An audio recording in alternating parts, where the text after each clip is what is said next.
The whole valley was watching when the auctioneer lifted the little crock of butter over his head like it was a nugget of gold pulled out of a river nobody thought had any gold left in it. And a man in a fine gray coat stood up in the front row and said, loud enough for the back fence to hear, that no woman who came in off the road with dust in her hair and nothing in her hands had ever churned a thing worth $2 in her life, let alone worth what this crowd was pretending. And she stood there in her borrowed apron, her chin level, her hands folded in front of her the way you fold your hands when you have decided you will not let them shake. And she looked at that man, and she did not look away. Before I take you back to how a wandering widow and a churn full of butter ended up shaking a whole county loose from a lie it had believed for 20 years, let me ask you to do one small thing. If stories about quiet people who get up off the floor and stand tall mean something to you, subscribe and stay with me to the very end, because this one earns its ending. And tell me in the comments what town you are listening from tonight, what state, what country, because I like to imagine all of you out there in the dark, kitchens and porches and long drives, keeping company with a story. Now, let me take you back, all the way back, to a road in late autumn, and a woman walking it alone. Her name was Della Quinn, and she had been walking for 11 days, not running, not riding, just walking, with everything she still owned tied into a gray wool bundle that thumped against her hip with every step. And the road ahead of her was the color of old bone, and the road behind her had nothing on it she wanted to turn around for. She was 34 years old that autumn, though the wind and the grief had put a few extra years into the corners of her eyes, and she had learned somewhere in those 11 days the trick of walking without letting herself think too far ahead. Because the distances a person can walk are short, and the distances a person can imagine are long. And it is the imagining that breaks you.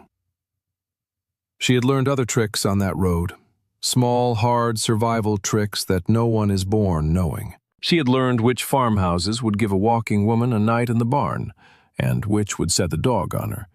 And she had learned to tell the two apart from the shape of the woodpile and the state of the fence, because a place that keeps its fences mended and its wood split square is a place run by people who believe in order, and people who believe in order will either help you or turn you away cleanly.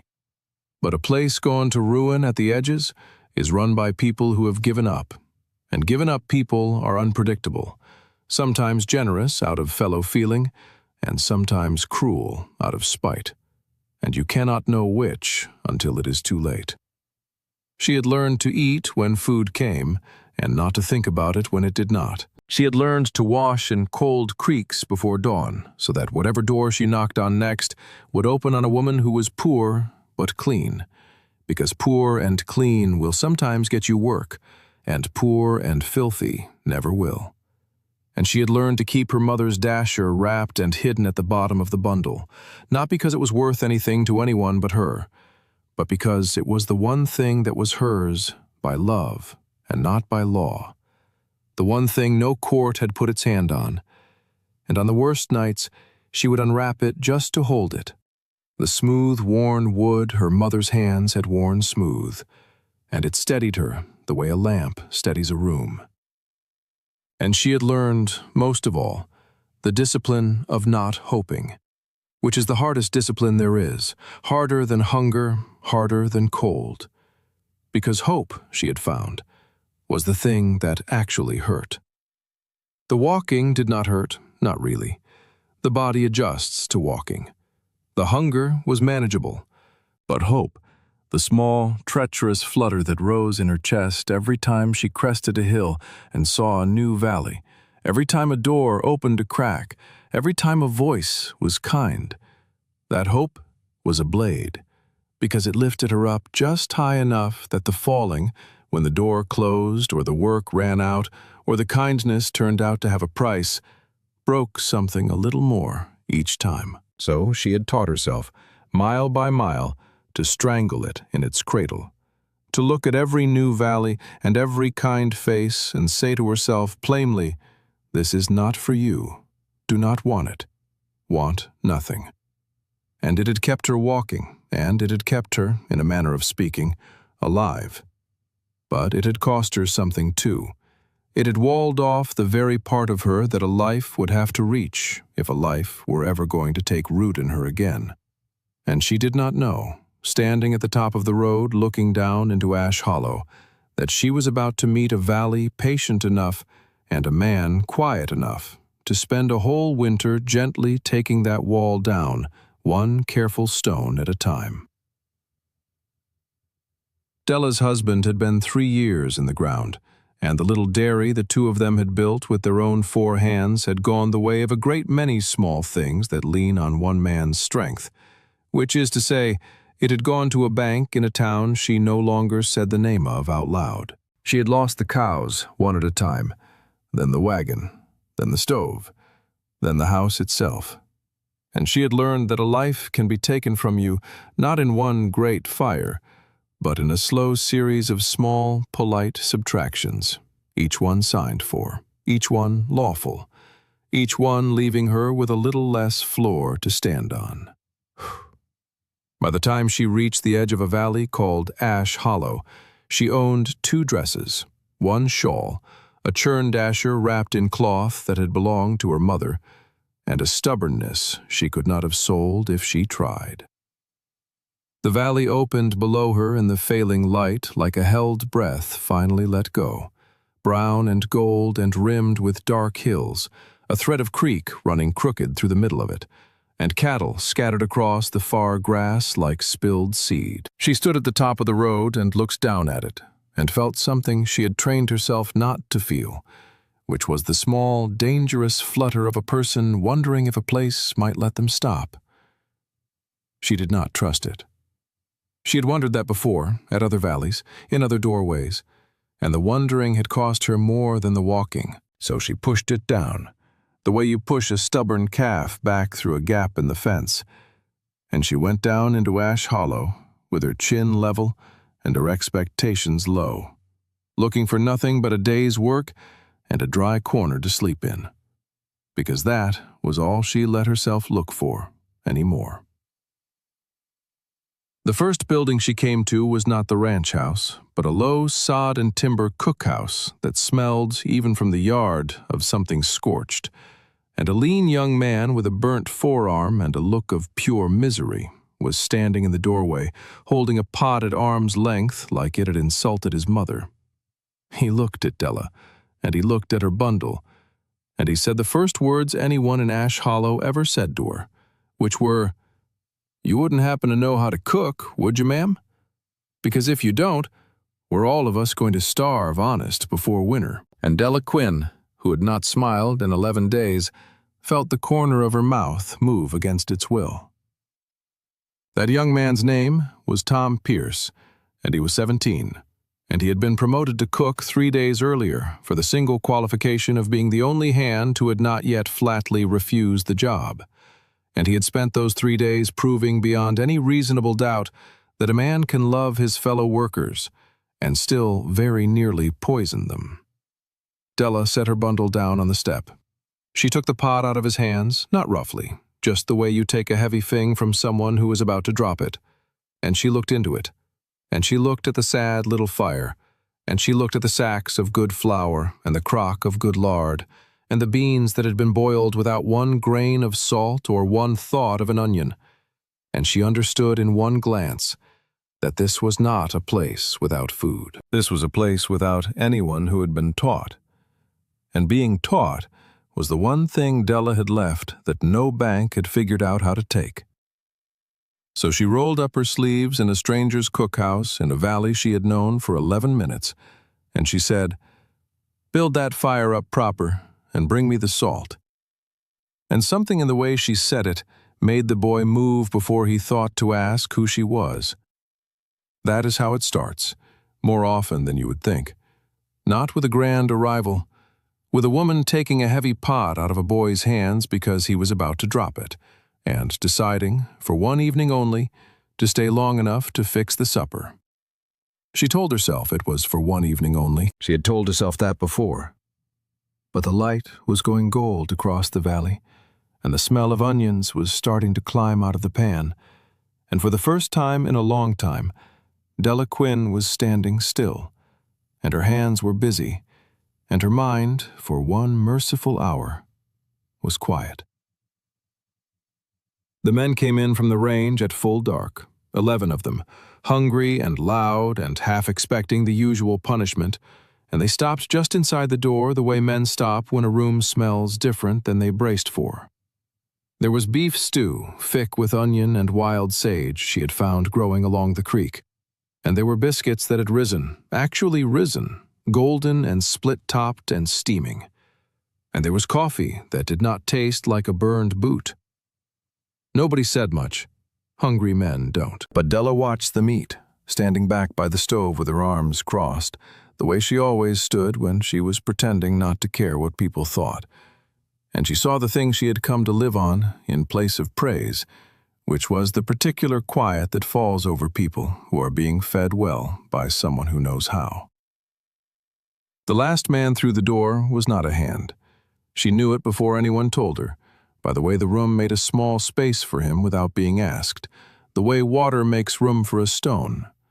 He was tall and worn down to the essential parts of himself, maybe 40, with a face that had stopped expecting good news some years back and had made its peace with the arrangement.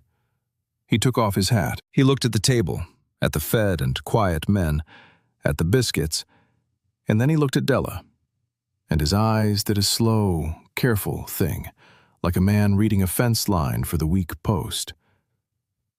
That was Wade Barlow, and Ash Hollow was his, every acre of grass and every foot of that crooked creek, and he had buried his wife under the cottonwood on the rise 4 winters gone, and had not, in all the time since, sat down to a table that felt like anything but a place to refuel a body he kept running mostly out of habit. He did not smile.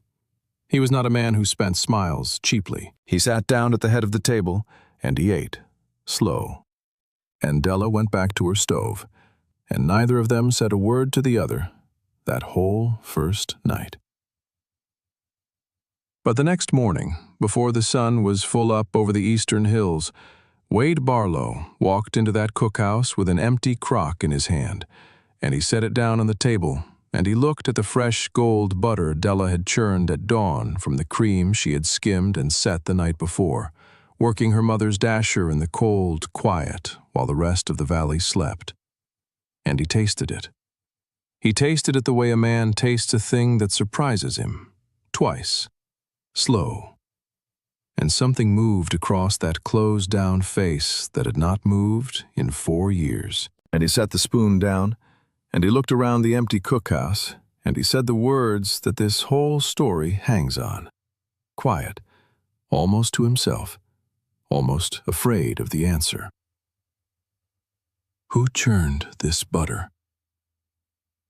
Now, to understand why 1 crock of butter could matter so much to a hard-worn man on a failing ranch, you have to understand what butter meant in Ash Hollow that year, and what the year had been. It had been a lean year, the kind the old-timers marked by which things you gave up first. The spring rains had come thin and stopped early, and the creek that fed the whole valley had dropped until the crossing showed its stones, and grass that should have stood to a horse's knee had stood barely to its fetlock. Cattle prices had fallen the way they fall when everyone is selling at once and nobody is buying, and Wade Barlow had watched the number a steer would bring drop through the summer like a stone going down a well, listening for the splash that would tell him how deep the trouble really was. A ranch is not one thing. It is 100 small streams of money and work all running together. And when the big stream of cattle money thins to a trickle, a wise man looks to the small streams, the eggs and the hides and the tallow, and if he is fortunate enough to have a hand who knows the craft, the butter. Good butter kept. Good butter traveled. Good butter could be carried into Kettle Springs and traded at the mercantile for the flour and coffee and nails that a place could not make for itself. And in a bad year, good butter was very nearly money you could churn out of grass and patience. The trouble was that nobody in Ash Hollow could make it. The last woman who could had married a freighter and gone west 2 years back. And since then, the ranch's cream had gone to waste, or gone rancid, or gone into a churn worked by hands that did not know the difference between working butter and beating it to grease. And Wade had stopped even setting the cream, because there is a particular ache in watching good milk spoil for want of one skill nobody left alive on the place possessed. So when he tasted that butter, sweet and firm and clean, salted with a hand that knew exactly how much and no more, worked until the last drop of buttermilk was gone so it would keep for weeks instead of days, Wade Barlow was not only tasting butter, he was tasting a small stream of money he had given up for dead. He was tasting the difference between a winter he could survive and a winter he could not. And more than that, though he would not have said so and could barely have thought it, he was tasting proof that somebody had gotten up in the cold dark of his failing place and made something good, for no reason anyone had asked her to, and left it on his table like it was nothing. Tom Pierce came in from the woodpile then, and Wade turns the crock toward him and asked again, "Who churned this?" And Tom, wide-eyed, said, "It was the new woman, the one who fixed the supper." And Wade said, "What new woman?" Because he had assumed, the way tired men assume, that the good supper had been a fluke of the boy finally getting something right. And that is how Wade Barlow came to be standing in his own cookhouse doorway a few minutes later, hat in hand for the second time in 12 hours, watching a woman he did not know skim cream in the gray light with a concentration that did not lift when his shadow fell across the floor. She had heard him come. She heard everything. Walking 11 days alone will teach you to hear a footstep the way a deer hears it. But she finished her skimming first, because you do not stop skimming cream halfway to be polite to a man. And only then did she wipe her hands on the borrowed apron and turn and meet his eyes, level, waiting. He said, "That butter." Just those 2 words, and then he stopped, because Wade Barlow was a man who had learned the hard way that most of the trouble in his life had come from words he'd let out before they were ready. Della said, "Was there something wrong with it?" Not defensive, just plain, a craftsman asking after the work. And Wade said, "No." And then, after a silence long enough to plow, he said, "There was nothing wrong with it. It was the best butter I ever put in my mouth, and I have been eating butter for 41 years. It was, for Wade Barlow, an oration. Tom Pierce, listening from the corner, nearly fell into the wood box. Della did not thank him. She had learned that thanking people for the truth teaches them to expect gratitude for it. She said, "The cream's good here. The grass, before it dried, must have been sweet. Good butter starts a long way back from the churn. It starts in the grass and the water and the cow, and all I did was not ruin it." And Wade Barlow looked at this woman standing in his cookhouse, crediting his dead grass for her own 2 hands' work, and he felt something he had not felt in a long while, which was curious. He said, "You looking for work?" And she said, "I was looking for a night out of the wind. I found it. I'll be moving on." And she said it flat and final, the way she had said it in a dozen doorways, because moving on was the only thing she still had full control over, and she held on to it hard. But Wade Barlow, who never spent words cheaply, spent 3 more. He said, "Stay through winter." He said it, and then he looked almost surprised at himself, and he added, quick, like a man closing a deal before the other party can think, "We've cream going to waste, and 11 men who'd follow you into a fire for another one of those biscuits. And I can pay you fair and give you the room off the back of the cookhouse with a door that locks from the inside. And there's no strings on it, none. You cook, and you churn, and you're free as any hired hand to walk off come spring if it don't suit. And Della Quinn stood there, with her mother's dasher still in her hand, and she felt the old dangerous flutter again, harder this time.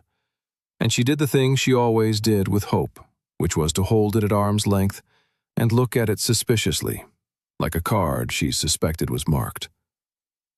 A door that locks from the inside. She turned that phrase over, a man who did not know her, offering her, in almost the first breath, the one thing that told her he had thought about what a woman alone might fear. She looked at Wade Barlow's tired face and found nothing in it she could name as a lie. And Della was very, very good at finding lies. She said, "One winner." And that was all. She did not say thank you, and he did not say you're welcome. And the whole enormous thing was settled in 4 words between 2 people who had both learned to say less than they meant because meaning things out loud had gone badly for them before. And so Della Quinn stayed, and Ash Hollow got its butter.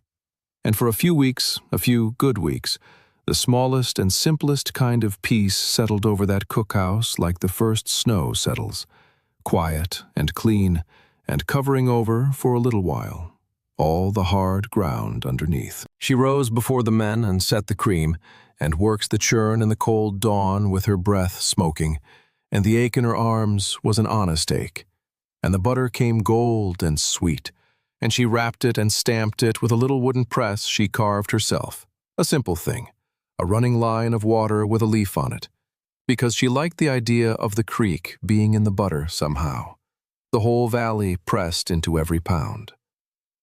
She did not know that little stamp was going to matter. She did not know that a mark you make on your own work, a small, proud, honest sign that says a person made this and stands behind it, can become in the wrong season the very thing that saves you, or the very thing a liar tries to steal. She only knew that she liked to sign her work the way her mother had, the way her mother's mother had before that, in a country Della had never seen and only heard about at the churn, where the women pressed a thistle into the butter so you'd know whose hands had made it. She pressed the creek instead, and every pound of butter that left Ash Hollow that autumn carried her mark into the wider world, quietly, the way water carries seed, going places she had not yet imagined and could not have stopped if she'd wanted to. The men warmed to her the way range men warm to anyone, which is slowly, and then all at once, and then forever.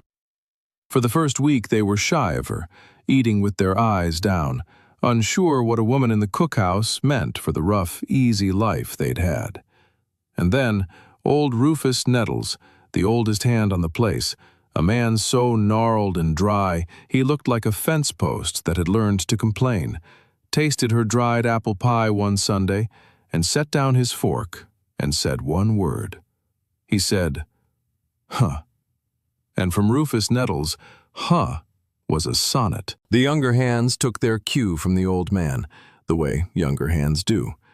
And after that, Della was simply part of the place, teased and protected and consulted, the men bringing her wild plums they found on the range, and a fine, flat stone for her to set her Crocs on, and once, memorably, a half-drowned barn kitten that Tom Pierce had rescued from the creek and did not know what to do with.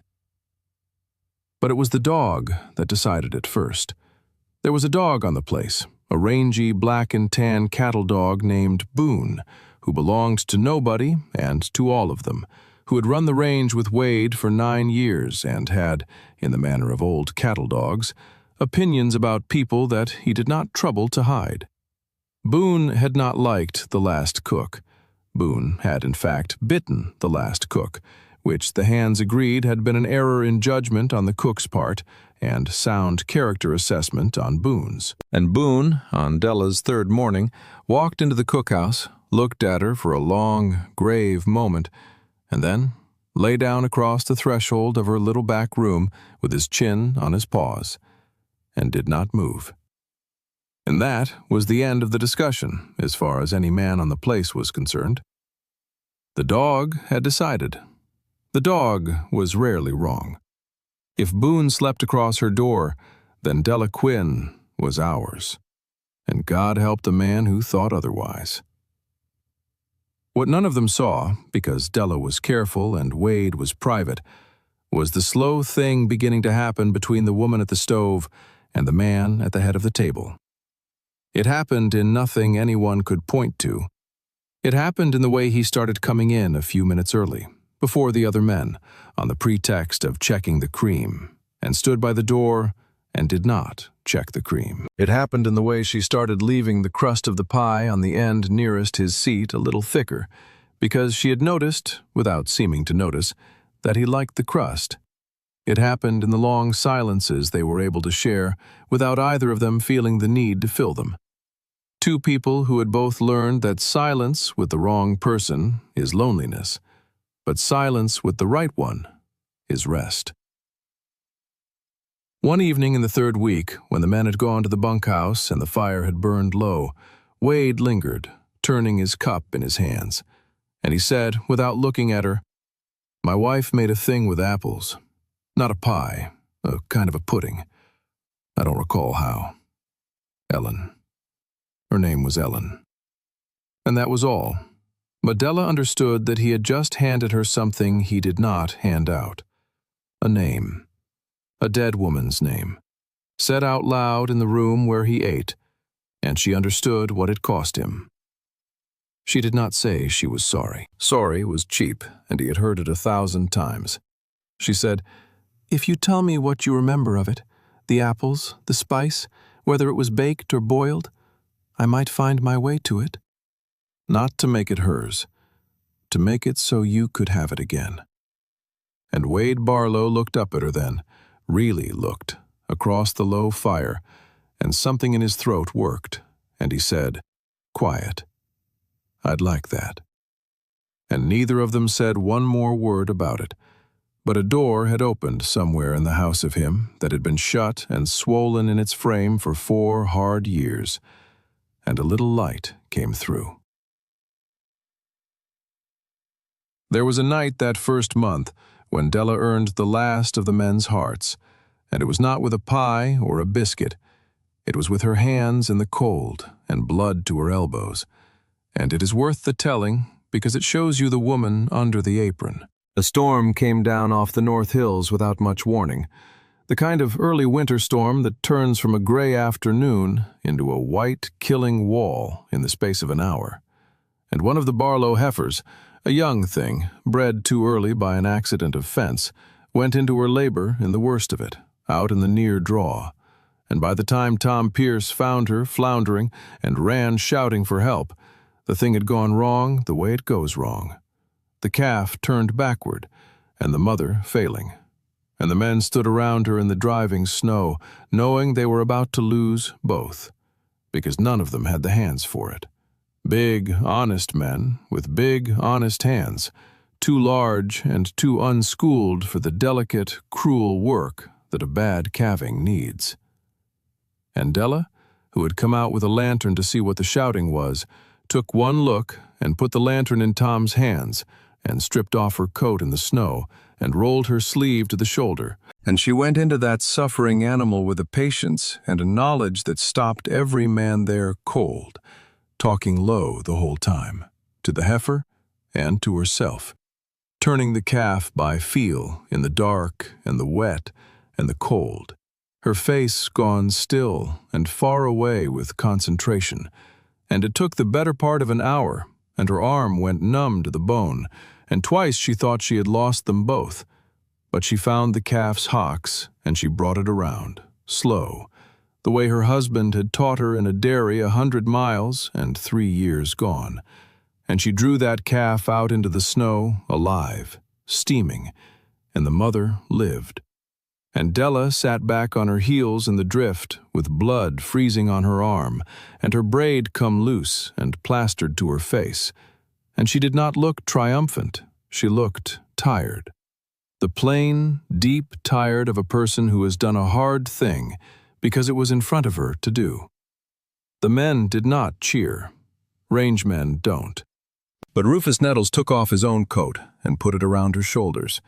The old man who complained about the cost of everything giving away his coat in a blizzard. And that told the others more than any cheer. And Wade Barlow, who had come running and arrived in time to see the last of it, stood in the snow and looked at this woman kneeling in the drift with the living calf, and could not for the life of him find one word to say. And so he said nothing, and walked her back to the cookhouse through the storm, with his hand at her elbow. And that silence between them in the snow said everything that the two of them were still years from being able to say out loud. It was that same deep winter, at the low fire after the men had gone, that Della finally told him some of where she had come from. Not because he asked, he never asked, but because the not asking had made a space safe enough to speak into. She told him about the dairy, the good years of it, the way she and her husband had built it up from 2 cows and a lean-to into a thing that fed a town. And she told him about the fever that took her husband in a single, terrible week. And she told him, in the flattest, plainest voice, without one drop of self-pity, about what came after. The bank. The note her husband had signed in a hopeful year. The polite men who came with paper. The subtraction of the cows one at a time. Then the wagon. Then the stove. Then the house. Each loss lawful. Each loss signed for. Until there was nothing left to sign away but herself. And she had put her mother's dasher in a bundle and walked out onto the road, rather than stay and watch them take the last of it. She said, "I learned a thing on that road." And Wade waited, because he had learned that Della's plainest words came after her longest pauses. And she said, "I learned that a person can be subtracted all the way down to nothing and still be standing there when it's done. And that the standing there is the thing they can't take, no matter how much paper they bring." And Wade Barlow looked at her across the fire and understood that she had just told him the whole architecture of herself, the wound and the thing that had grown over the wound. And he did a thing then that he had not done in 4 years. He reached across the small space between them and put his rough hand over her cracked one, just for a moment. Not holding, just resting there. And he said, "You're not on the road anymore." And Della did not pull her hand away, which for her was the same as falling into his arms. And the fire popped, and neither of them said one more word. And outside, the wind went over the valley, and inside, 2 people who had both been subtracted down to nearly nothing sat with their hands touching, and did not feel, for that 1 hour, like nothing at all. The men gave them room, in the wordless way that decent men give a thing room. And there was a running joke that was not really a joke about how Wade had taken to checking the cream twice a day, though you could not tell fresh cream from soured if his life hung on it. And Tom Pierce, 17 and romantic, watched the two of them not say things to each other across the cookhouse, and nearly burst with the frustration of the young who cannot understand why the old do not simply speak. And Boone the dog, who had appointed himself the keeper of the arrangement, took to lying between the two of them of an evening, his chin on Della's foot and his tail against Wade's boot, as if to hold the fragile new thing together with the weight of his own patient body. And old Rufus Nettles observed all of it from under his hat, and said to no one evening, that he had seen slower courtships, but he could not rightly recall when. And then he cackled at his own wit until he coughed, and Della threw a dish-rag at him, and it was for a few weeks in the dead of a hard winter, on a place with a rich man's paper hanging over it, as near to happiness as any of them had been in a long, long time. But I told you this was a story about a lie a whole county believed, and that it's time you met the man who told it. His name was Cyrus Ganton, and he owned the Half Moon, the big spread on the north end of the valley, And he owned, or believed he owned, a good deal more than that. Cyrus Ganton was not a loud man. This is the thing people get wrong about the men who do the most harm. They picture a shouter, a bully, a man with a red face and a raised hand, and they miss the quiet ones, the smiling ones, the ones who never once raise their voice because they have learned that money and patience shout loudly enough on their own behalf. Ganton wore a fine gray coat and shook hands with both of his, and remembered the names of your children, and he had spent 20 years buying up Ash Hollow, one distressed neighbor at a time, always kindly, always with a sorrowful shake of the head at how hard things had gotten, always with cash in hand at the exact moment a man was too far under to say no. He had wanted Wade Barlow's ground for a long time, because Wade's ground held the best of the creek, the deep bend where the water pooled, even in a dry year. And Cyrus Ganton had understood a thing about the valley that most of its people were too busy surviving to sit and reckon, which was that in a dry country, the man who owns the water owns everything the water touches, whether the deeds say so or not. He had offered to buy Wade out 3 times over the years, each offer lower than the last, times to Wade's worst seasons. And each time, Wade had said no, and Ganton had smiled and said, "Well, when you change your mind," and gone away to wait. Because waiting was the thing Cyrus Ganton did better than anyone in the valley. He was patient the way a drought is patient. He did not need to beat you, he only needed to outlast you. And that dry autumn, with cattle prices in the cellar and the creek showing its stones, Cyrus Ganton looked across the valley at the Barlow place and judged, with the cold accuracy that had made him rich, that Wade Barlow was one bad season from broken, and that all he, Ganton, had to do was arrange for the season to be a little worse. He began, as such men begin, with paper. There was in the county a note, a loan Wade had taken 3 years back to buy breeding stock in a hopeful spring, held by the little bank in Kettle Springs. And it was no secret, notes like it were as common as fence posts, and Wade had been paying it down faithful and slow. Cyrus Ganton went quietly into Kettle Springs, and over the course of a few weeks, in the careful, indirect way he did everything, he bought that note. He bought it from the bank at a premium the bank could not refuse in a hard year, and he told the banker it was a neighborly thing, that he only wanted to help ease Wade's terms. And the banker, who wanted to believe it because believing it was more comfortable than the alternative, chose to believe it. And so the paper that Wade Barlow owed passed from a bank that only wanted its money to a man who wanted his land. And Wade did not know. And the whole shape of the winter changed, and the crooked creek ran on through the valley the same as ever, not knowing it had become the prize in a game that one of the players did not yet know he was playing. It is worth your while to understand how Cyrus Ganton had built the thing he built, because a man is best understood by the shape of what he leaves behind him. And the shape Ganton left across Ash Hollow was the shape of a slow tide going out, taking a little more of the shore each year in a way no one could point to on any single morning. He had come into the valley 30 years back with a modest stake and a good eye, and in the beginning he had been, by all accounts, a fair enough neighbor. And this is the part people forget, that the men who do the most harm did not always start as monsters. They started as ordinary men who learned, one profitable cruelty at a time, that patience and money could get them things that fairness could not, and who chose, at some fork in the road that no one witnessed, to keep walking down that path. His first big piece of ground had come from a family named Sorrel, who lost their boy to the fever, and their heart along with him.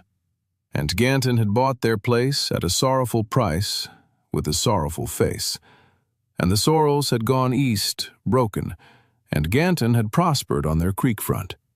And he had learned, watching that grief become his grass, that the misfortune of others was a crop a patient man could harvest without ever once being seen to plant it. After the sorrels came the Behans, who overreached on a wet year gamble and drowned in the dry year after. And after the Behans came a half-dozen others, each one bought at the exact bottom of their worst season, each one thanked for their good sense, each one absorbed into the ever-growing half-moon, until Cyrus Ganton owned the north half of the valley outright and held quiet paper on a good deal of the south. And the small people who remained free held their freedom the way a man holds his hat in a high wind, with both hands and a nervous eye on the sky. The Vargas family was one such, down on the south bench. Good people with a hard-won little spread and 4 children and a spring that ran even in the dry years. And it was the spring that Ganton wanted, of course. It was always the water. And that same dry autumn, while Della was learning the ways of the Barlow cookhouse, Cyrus Ganton rode down to the Vargas place in his fine gray coat and sat his horse in their yard, and made them the offer he had made a dozen families before them. He was kind about it. He was always kind about it. He spoke of how hard the year had been and how much harder the winter would be, and he named a number, cash in hand, that was low but not insultingly low. Low in the careful way that let a desperate man tell himself he was being reasonable rather than robbed.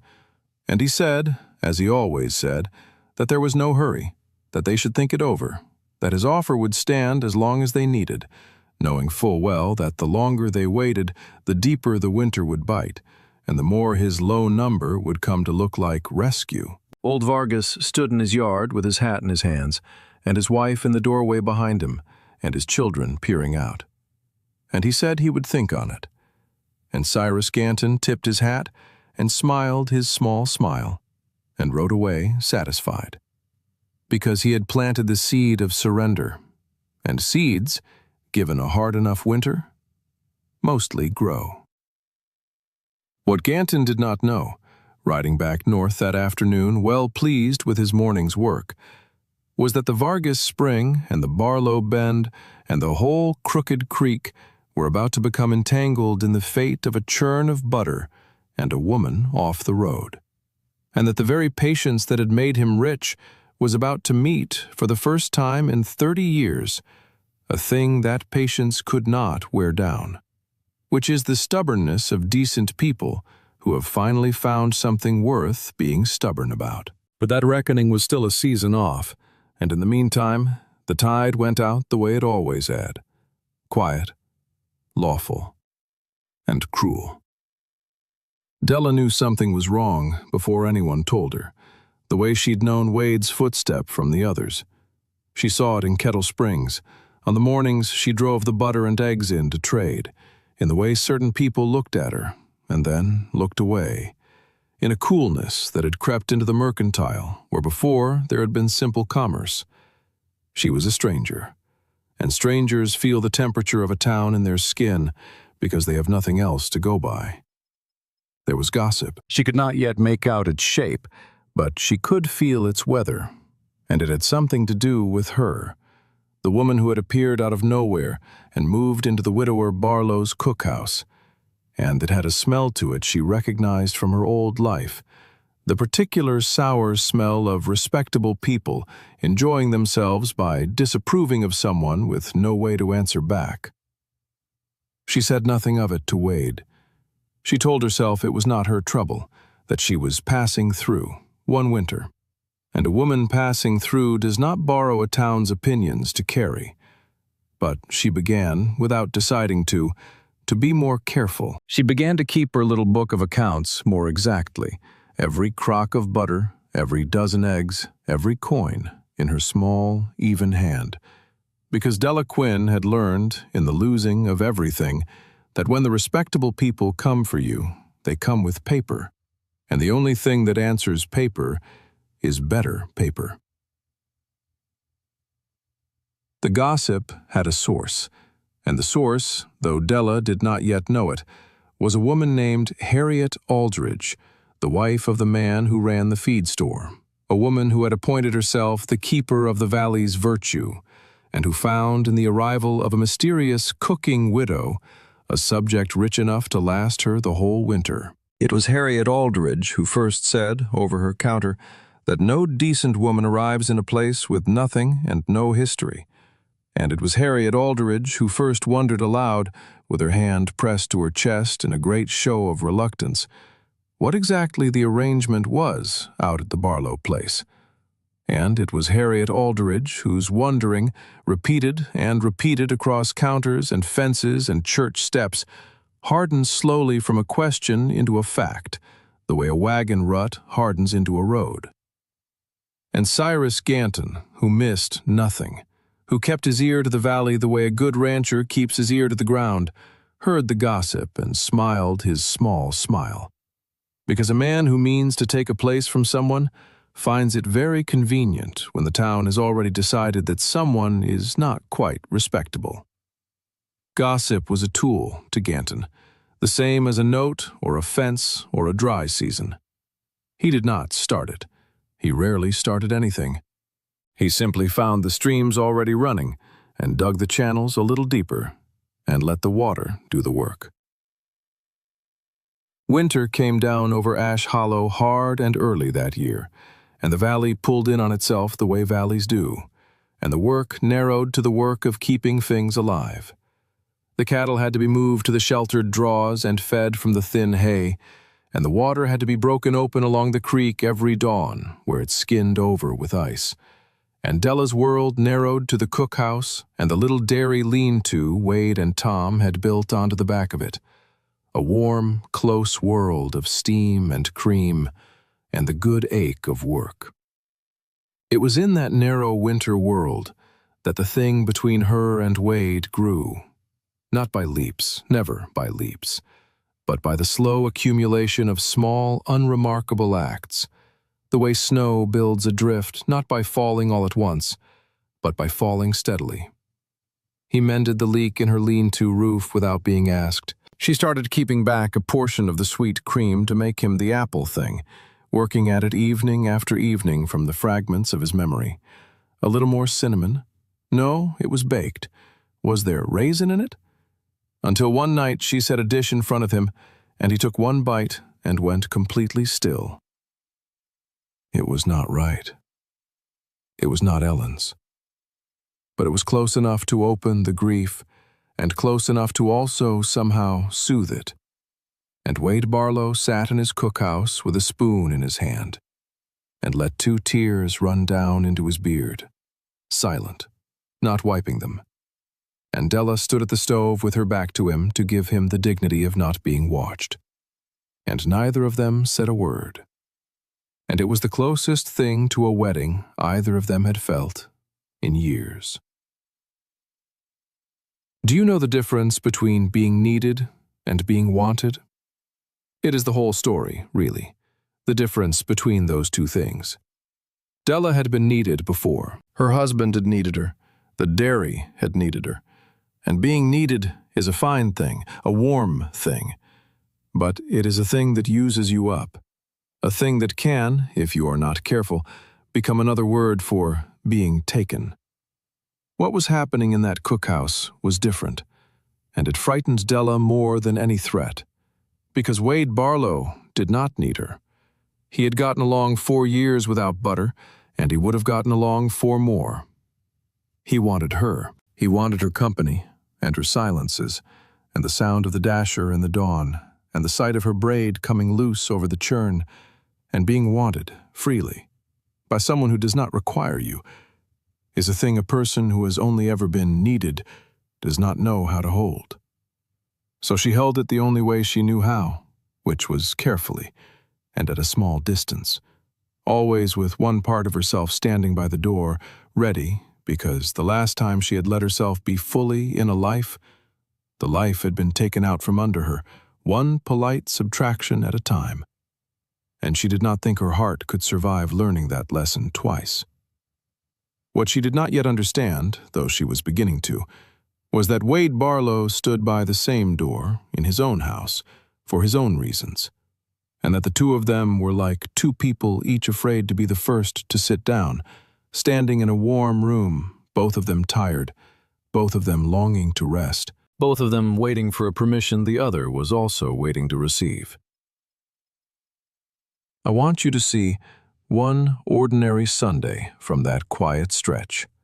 Because a life is not made of its crises, it is made of its ordinary Sundays.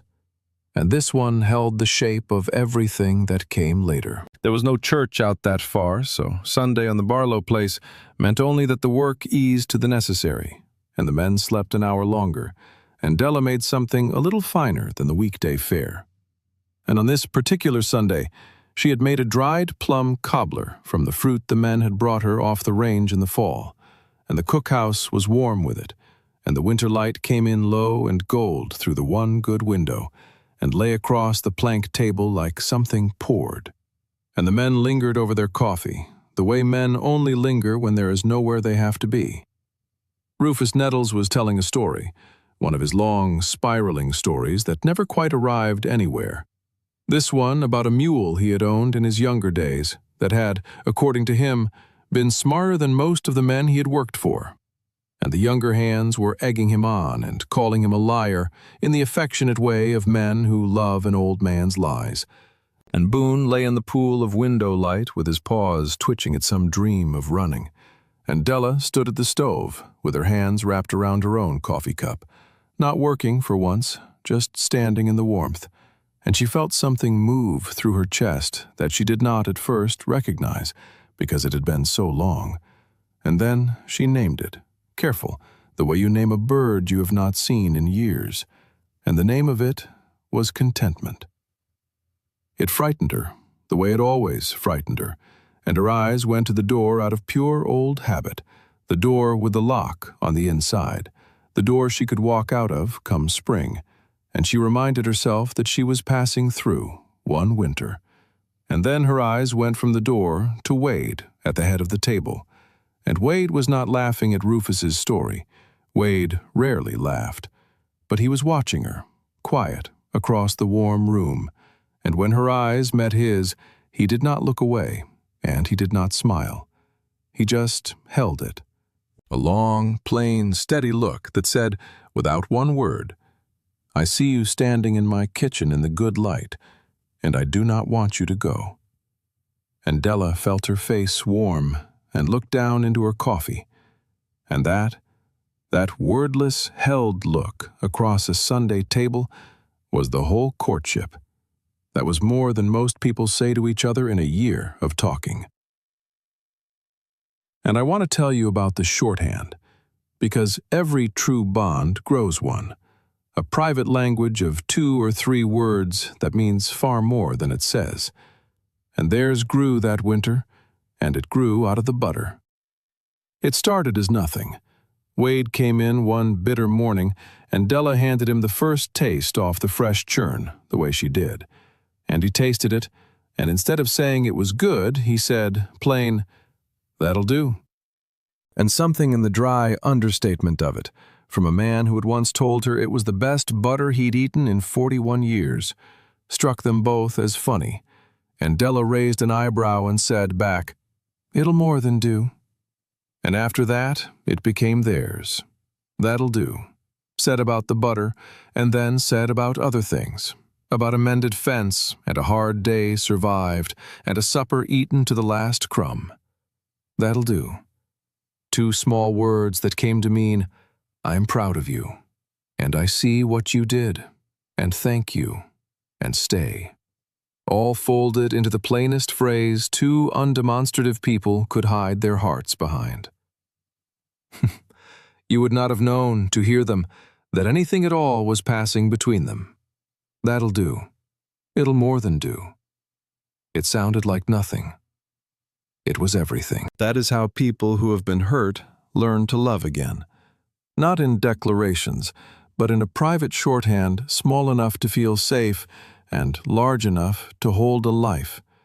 And if you have ever loved someone like that, in a language only the 2 of you speak, you know exactly what that morning butter meant, and you know it could not have been said any other way. The world around this quiet thing was not quiet, and it pressed closer as the winter deepened. The economics of it never let up, and Della kept them in her head the way some people keep prayers. The price of a pound of butter east against the price of the flour it bought. The cost of the lamp oil she burned in the black mornings against the cream that oil let her save. The whole ranch, a set of small streams she had learned to read at a glance. And she understood, better than Wade did, better than any of them, just how narrow the margin was, how the whole rescue balanced on her not falling sick, not letting the cold take her hands past working, not one cow going dry ahead of its time. She carried that knowledge alone, mostly, the way she carried most things. And it was another weight, and she added it to the pile of weights she had carried across 11 days of road and 3 years of subtraction. And she did not set any of them down, because she did not yet know how. Because the setting down of weights is a thing you have to be taught by someone patient enough to stand and wait while you learn it. And Wade Barlow was learning to be exactly that patient, though neither of them had the words for it yet. The blow came in February, on one of those hard, bright days when the cold has a blade to it, and the sky is the pale, merciless blue of deep winter. And it came the way such blows always come to men like Wade, not with a fist, but with a folded paper carried by a nervous rider.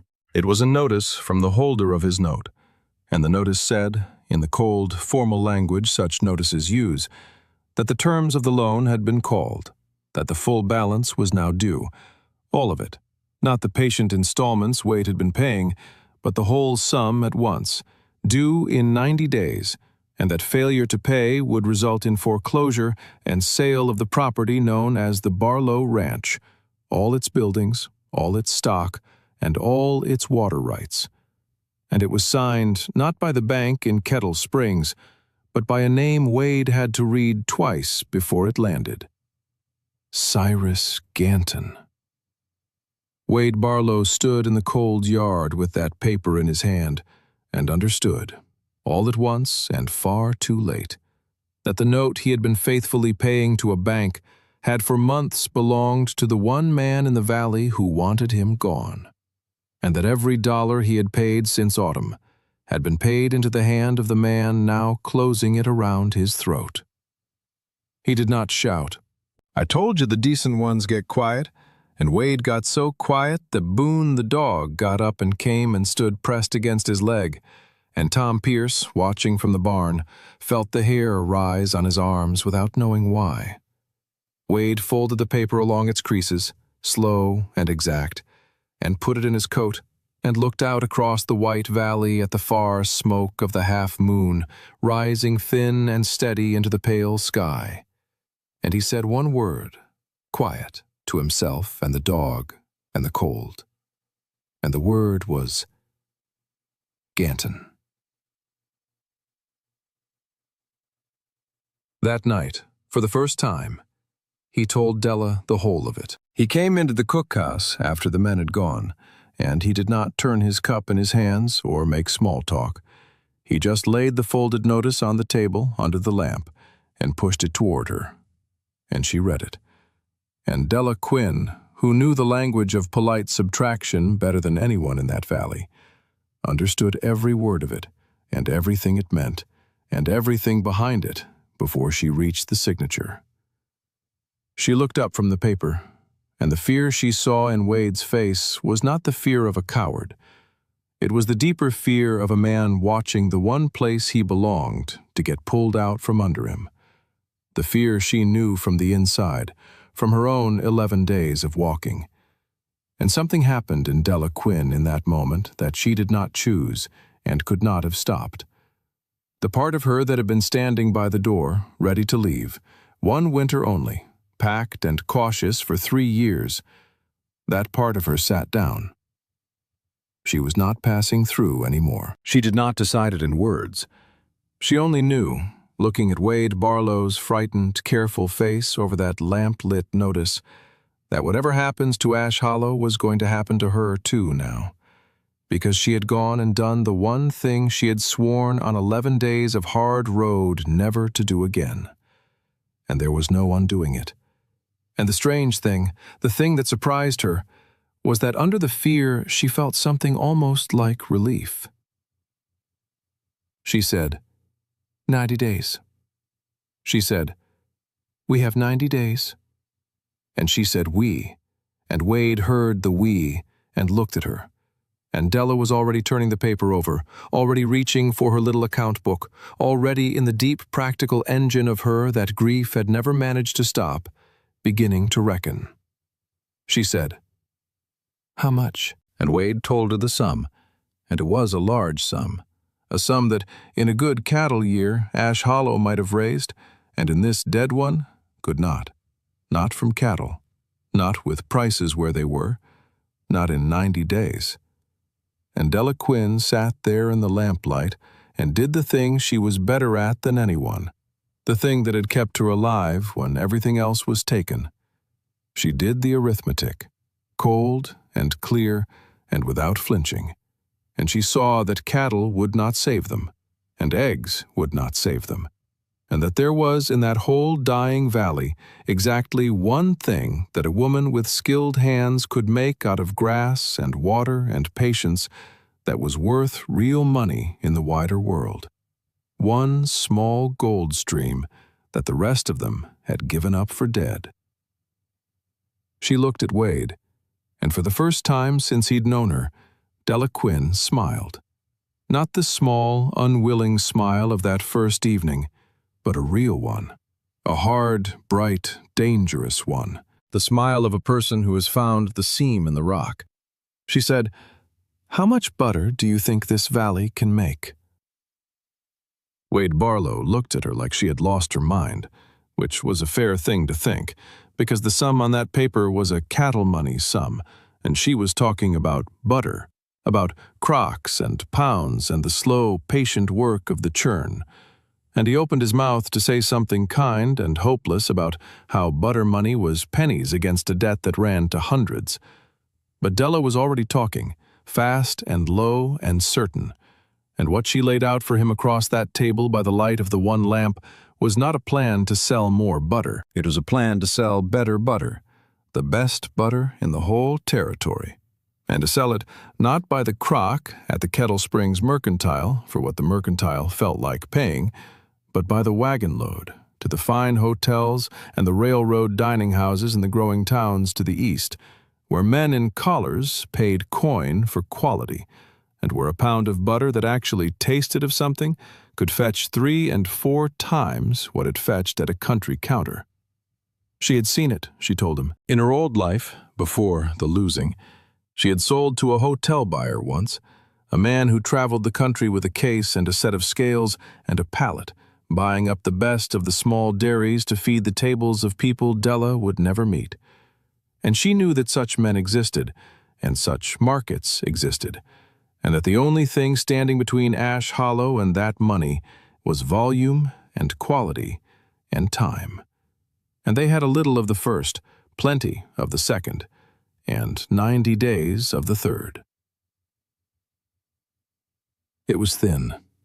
She would not lie to him and say it was not thin. To raise that sum in butter in 90 winter days, they would need every drop of cream the valley could give, every cow they could beg the use of, every hour of every hand, and Della working from dark to dark. And even then it would come down to the wire, to the last pound and the last day. But thin was not the same as impossible, and Della Quinn had learned on the road that the difference between thin and impossible is the exact width of a person's willingness to work. And she was willing. And looking across the table, she saw that Wade was, too. They started the next morning. Word went out through the valley the way word does. And here is where you learn what a man has built, even when he thinks he has built nothing. Because the small ranchers of Ash Hollow, the ones who had not yet been swallowed by the half-moon, the ones who remembered that Wade Barlow had pulled their calves in blizzards and lent his bull and never once dropped a neighbor's fence without mending it, those people heard that Ganton had come for Wade at last. And they did a thing that surprised even Wade. They brought their cream. They came down the frozen roads in their wagons, The Petersons, and the widow Cole, and old man Hutchins, and the Vargas family from the South Bench, and they brought what milk their few cows gave in winter, and they said plain, "We can't lend you money we don't have, but we can lend you this." And Della stood in the cookhouse yard and watched the cans come in and felt her throat go tight. Because she had walked into this valley 11 days off a road that had taught her people take and take. And here were people giving out of their own thin winter stores to save a man from the one who had already swallowed half of them. She turned that feeling into work, because work was what she did with feelings too big to hold. She organized it like a general. She taught the Peterson girls to skim and set. She rigged a second churn and then a third from a barrel and a broken butter worker Tom repaired. She laid out the cold lean-to with her crocks in ranks and her account book open, and every pound weighed and marked and dated. And she pressed every single one with her little wooden stamp, the running creek and the leaf, so that every pound that left Ash Hollow carried the same honest mark. And word began to travel with the butter, the way she'd always known it might. Wade rode east through the cold to find the buyers, 3 hard days to the railroad towns. And he was not a salesman, Wade Barlow. He was the furthest thing from it. But he carried with him a wooden box packed in straw with 12 pounds of Della's best. And when the hotel men and the dining house men tasted it, their faces did the same slow, surprise thing Wade's had done that first morning in the cookhouse. And they stopped talking about country butter and started talking about how much and how often and how soon. So the winter turned into a race, and I want you to see it, because it was a beautiful thing in its hard way.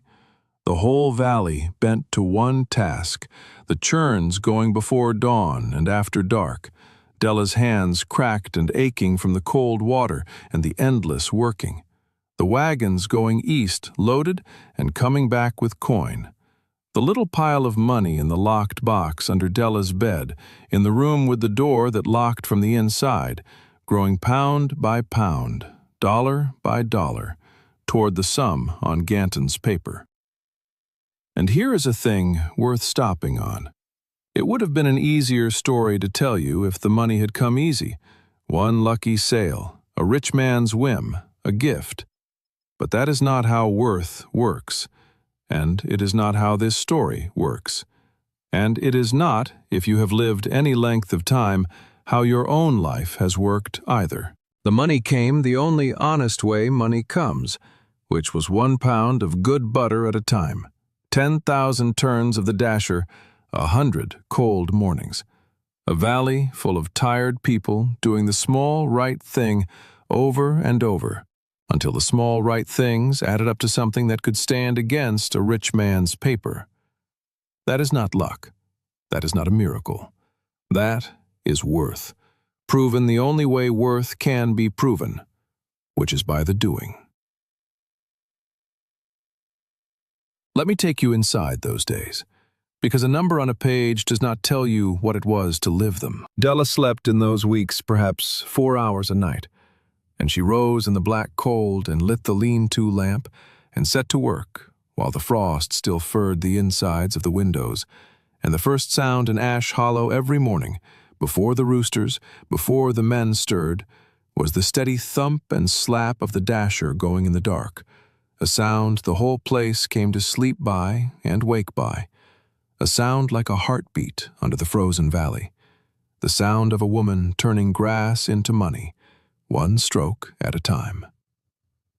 Her hands, which had been rough when she arrived, went past rough into something raw, cracked at the knuckle and split at the fingertip from the cold water and the endless working, and she wrapped them in rag and kept on. And Wade Barlow, who noticed everything and said almost nothing, began leaving small things where she would find them. A pot of rendered tallow salve on the lean-to shelf, a pair of good wool mittens with the fingers cut away so she could still work, a second lamp so she would not strain her eyes, each one left without a word, each one a sentence in the long, slow letter the two of them were writing to each other, in deeds instead of ink. The valley organized itself around her the way iron filings organize around a lodestone. The widow Cole, who had a bad hip and could not do the heavy churning, took over the skimming and the crock washing, sitting for hours at the cold work with her stiff fingers because it was the thing she could give. And the Peterson girls, 3 of them, quick and giggling, and then, under Della's eye, quick and serious, learned the whole craft from the grass up. And old man Hutchins, who had no cream to spare because his few cows had gone dry, gave the thing he did have, which was a strong back and a good wagon and a knowledge of every road in the county. And he drove the eastern runs through the killing cold and would take no pay for it, saying only that Ganton had bought his brother-in-law's place out from under him 8 years back, and he had been waiting a long time to be of use against that man. And Tom Pierce grew up that winter, the way a boy grows up when someone finally hands him a thing that matters. Della took him off the cooking, gently, before he could poison the whole rescue, and she made him her second at the churn, and the boy who had stood in a doorway holding a pot at arm's length in misery became, over 80 days, a young man with real skill in his hands and real pride in his chest. And he worked beside Della in the dark mornings and asked her 1,000 questions, and she answered every one, because she had decided to give the skill away. And Tom Pierce drank it up like dry ground drinks rain. And by the end of it, he could judge the churning temperature by the back of his wrist nearly as well as she could.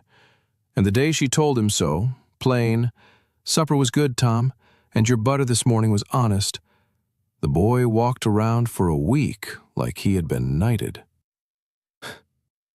There is a particular kind of love in teaching someone your craft, in handing them the thing it took you a lifetime to learn, and trusting them not to waste it. And Della, who had lost her own chance at children in the losing of everything, poured that thwarted mothering into Tom Pierce and the Peterson girls and the widow Cole's boy, without ever once naming it. And they felt it, and they loved her fiercely for it, the way the young love the first adult who takes them seriously. The money grew, dollar by dollar, in the locked box under her bed, and every Eastern run that came back full was a small victory, and everyone that came back robbed or spoiled or broken down was a knife, because they were racing a clock, and each lost run was days they could not get back. And the runs began to go wrong too often to be chance. Hutchins came back from the 3rd Eastern trip, white-faced under his beard, and told them, in the yard, that his lead wagon's axle had been sawn most of the way through and dressed over with grease and dirt to hide it, that a lesser road would have killed a horse and maybe a man, and he laid the sawn wood on the ground in front of Wade like evidence in a court, and the men gathered around it in the cold and looked at the clean saw line under the grease and understood, all of them at once, that they were no longer only racing a clock, they were being hunted. Wade Barlow crouched over that sawn axle a long time, and when he stood up, his face had the quiet on it that Boone knew to press against, and he said, "We can't prove it's him." Della said, "No, we can't prove it's him." And then she said the thing that decided the shape of the rest of the winter. She said, "So we don't try. We don't chase it. We don't ride up to the half moon and give him the fight he wants, because a fight is the one thing his money can win. We just make more butter than he can spoil and drive it on more roads than he can watch and keep every account in ink, so that when the day comes, and it will come, we've got the one thing he's never once had to face, which is the plain truth, written down in a hand that doesn't shake." And so they doubled the guard on the wagons, and varied the roads, and drove in pairs, and they lost a run here and a run there, and they made it up with sheer volume and sheer will, the whole valley bending harder into the work the more Ganton pushed against it. And there is a lesson in that too, that pressure applied to decent people who have found their reason does not break them. It anneals them. It makes them harder and truer. And Cyrus Ganton, for all his patience, had never learned it, because he had never in 30 years pushed against anything that pushed back. There was a night, deep in, when it nearly came apart. A run was 3 days overdue, Hutchins and Tom both on it, and a blizzard had closed the eastern road, and Della stood at the lean-to window in the black hours, not churning for once, just watching the white nothing where the road should be. And Wade found her there, and for the first time she let him see the fear, the crack in the flat, plain voice, and she said, low, "If they're lost out there because of my butter, Wade, because of my idea, I can't." And she did not finish it. And Wade Barlow, who had lost a wife to the thing you cannot help, and had sworn not to lose this to the thing you can, put both his hands on her shoulders and turned her from the window and said, "They know the road, and they've got each other, and Hutchins has driven through worse to spite lesser men than Ganton." And then he said, plain, the plainest and largest thing he had said to her yet, "You didn't do this to them. You gave them a way to fight. There's a difference, and every one of them knows it. And if it were me out on that road, I'd rather be lost fighting than safe and swallowed." And Della looked up at him, and something passed between them in the black cold that was past friendship and past partnership, and had a name neither of them was ready to say. And just then Boone lifted his head and barked once at the door, and a minute later they heard it. The bells. Hutchins's wagon bells coming faint through the snow. The run come home, 3 days late, but whole. And Della sat down hard on the flour barrel and put her face in her raw hands, and Wade stood over her with his hand on her bent head. And outside Tom Pierce was whooping in the yard like the boy he still half was. And the butter, God help them, the butter had survived, packed in straw and snow, and it went east the next clear day and came back as coin, and the box under the bed grew heavier by the width of one more impossible week survived. Cyrus Ganton, of course, was watching. A man like that always watches, and it did not take him long to understand what was happening out at the Barlow place, and it surprised him. And Cyrus Ganton did not like to be surprised. He had counted on the winter and the prices and the debt. He had counted on Wade being a cattleman and thinking in cattle, unable to see any path to that much money that did not run through the sale barn. And he had not counted on a woman off the road who thought in butter.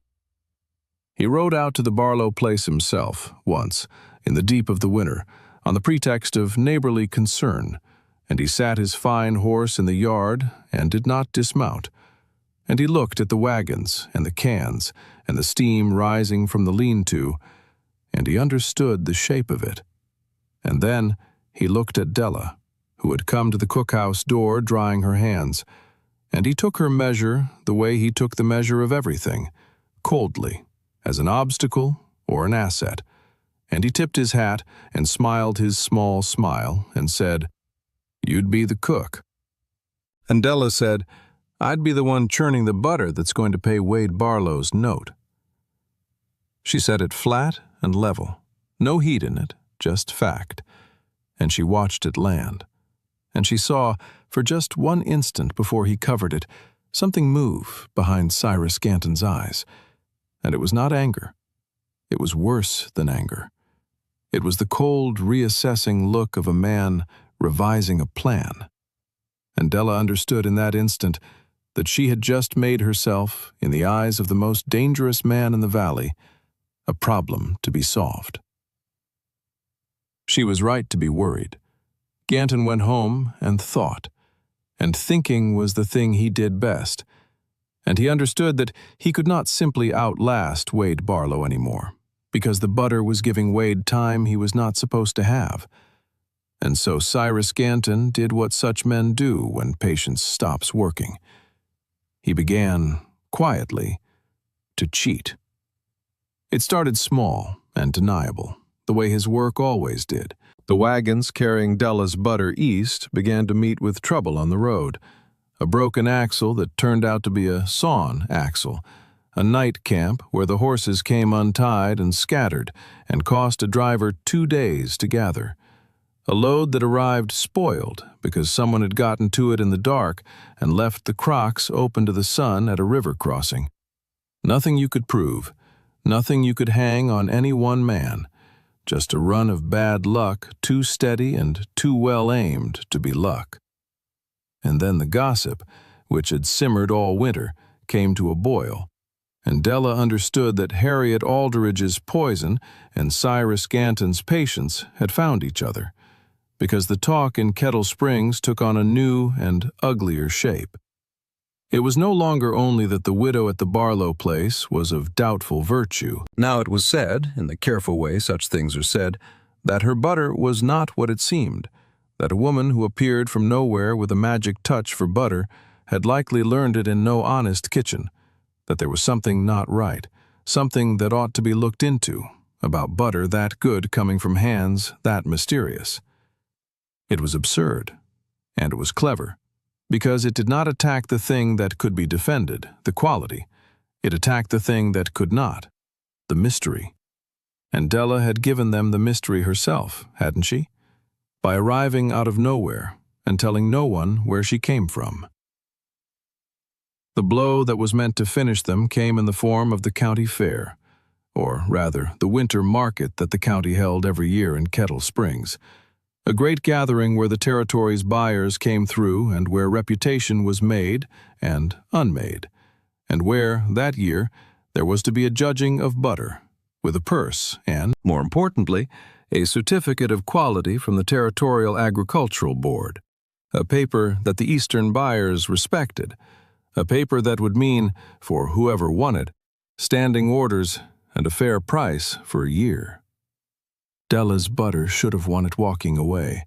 Everyone who had tasted it knew that.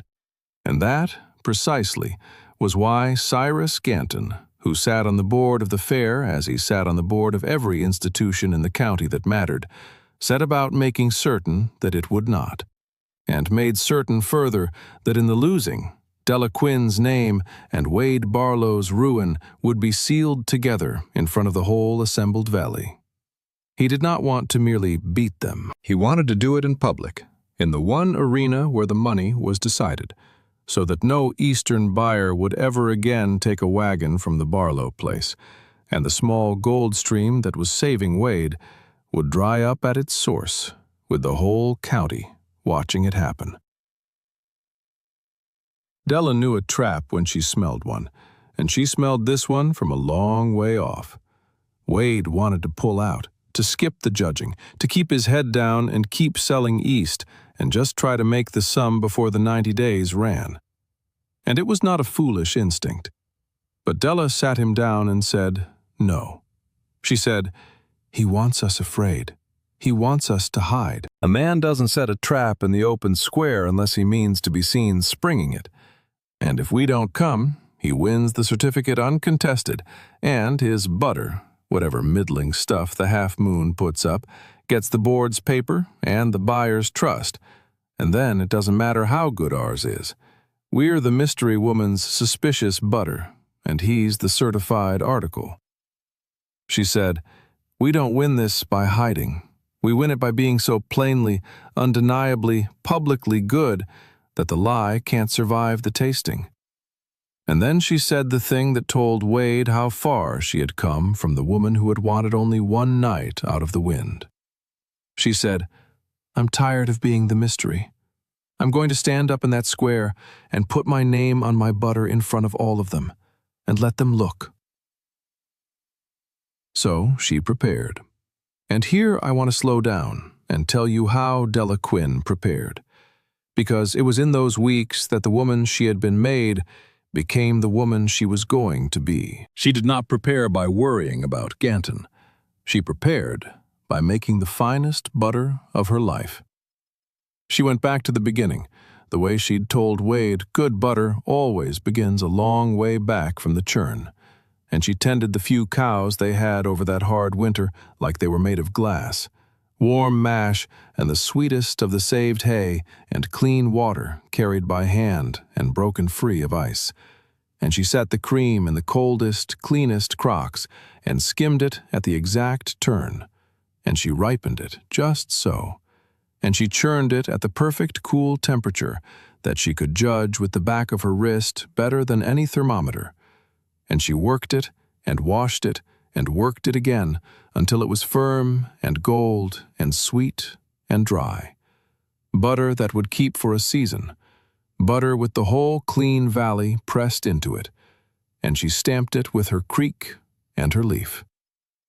And while she worked, she taught. She taught the Peterson girls and the Widow Cole's boy, and even, God help him, Tom Pierce, because she had understood a thing that Cyrus Ganton, in all his patience, had never understood, which was that a skill kept in one pair of hands is a fragile thing that a man can break by breaking the hands.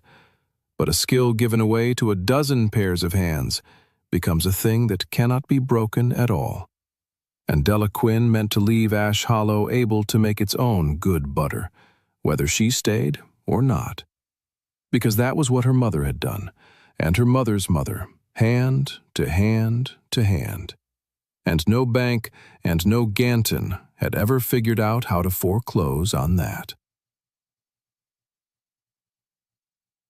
There was one more thing that happened before the market, and I have saved it because it shows you the exact measure of both Della Quinn and the man she was fighting.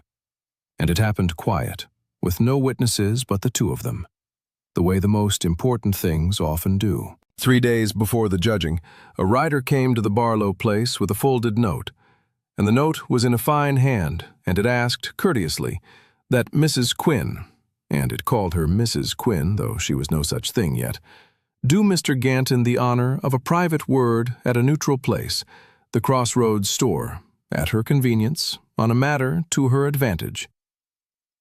Wade did not want her to go. Every instinct in him said it was a trap of some kind, and he was not wrong. But Della read the note twice and folded it and said, "He wants to take my measure alone, without a crowd to play to. And I want to take his. And there's no harm in two people talking at a public crossroads in daylight. And besides," and here the flat voice got the faintest dry edge, "I would like, once in my life, to sit across a table from a man like that and not be afraid. Just to know if I can." So she went, and she sat across a plank table in the drafty Crossroads store with Cyrus Ganton in his fine gray coat. And he was, at first, all courtesy, and he complimented her butter honestly, which surprised her, because a good judge of quality knows quality, even in an enemy. And then he got to it, the way such men get to it, smooth and reasonable and terrible. He said he had misjudged her, that he had taken her for a drifter, and she had proven to be a woman of rare ability, and that a woman of rare ability was wasting herself on a failing place and a worn-out widower, and that he, Ganton, was a man who knew how to reward ability. And he named a thing. He offered her plainly a dairy of her own on Half Moon land, built to her specification, with the best cows in the territory and young hands to command, and a wage that made the whole butter rescue look like pennies. And all she had to do, he said, spreading his hands as if it were nothing, was come and make her butter for him instead. And, he added, lighter, as an afterthought, that was the whole point. Stop this doomed business at the Barlow place, which was going to fail anyway, note or no note, because Wade Barlow was a beaten man, and beaten men drag down whoever stands too close. It was a real offer. That was the terrible thing. It was everything Della had lost when the polite men took her old dairy, offered back to her whole, more than whole, better than she had ever had, and all she had to do was let one worn man and one small valley go under, which they were probably going under anyway, and be sensible, and be safe, and never sleep in the cold, black hours again. Cyrus Ganton watched her face with the confidence of a man who had bought 100 consciences and had never yet met a price he could not meet. And he waited, patient, for the arithmetic to do his work for him, because he believed, down in the cold root of him, that everyone did arithmetic the way he did, that everyone, pressed hard enough and offered enough, would choose the safe, warm thing over the hard, right one. And Della Quinn sat there and did the arithmetic, because she always did the arithmetic. She was better at it than he was, and she saw exactly what he was offering, and exactly what it was worth, and exactly what it would cost. And then she did the thing that Cyrus Ganton, in 30 years of buying people, had never once had done to him. She declined, without anger and without temptation, and without even the flattered hesitation that would have told him he had found the edge of her price. She said, "You've made a good offer, and I want you to know I heard it plain and understood it whole, so there's no mistaking this for pride or theater." And then she said, "But you've made the same mistake about me that you made about all of them, the Sorrells and the Behans and the Vargas family and Wade. You think worth is a thing you can buy because you think worth is a number, and it isn't." She said, "I had a dairy once. Men with paper took it, lawful, the way you take things. And I found out on the road after that, the dairy was never the thing. The thing was the making, and the making I carry in my own 2 hands. And I can't sell it to you because it isn't for sale, and it never was. It's just what I am." And then she stood up, and she said the last of it quiet, the way she got quiet when it mattered most. She said, "You can't buy me, Mr. Ganton, for the same reason you could never beat Wade Barlow by waiting, because there's a kind of thing in some people that doesn't answer to the clock or the coin, and you've spent your whole life never once meeting it. And I'm sorry for you.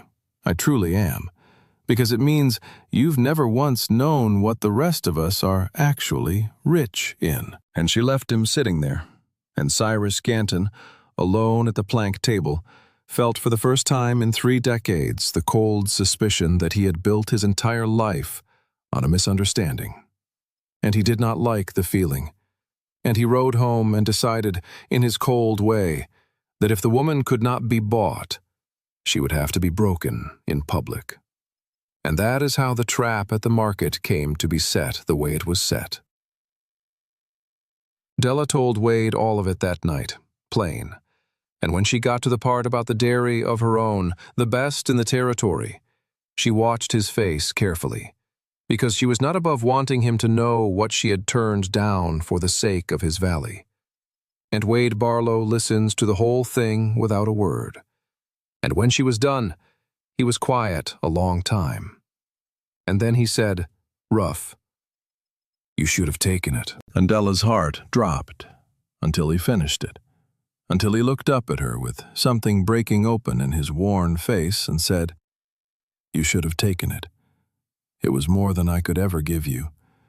A right person would tell you to take it. And I'm not a right person about you, Della. I find I'm not right about you at all, because I'm glad you didn't. I'm glad clear down to the ground, and I've got no business being glad, and I am." And it was the closest either of them had come to saying the word, and they stood in the low firelight on the edge of it, and did not step over, not yet, because there was a market to survive first. But they both knew now that the edge was there, and that they were both standing on it, and that when the note was paid, if it was paid, there would be nothing left to hide behind.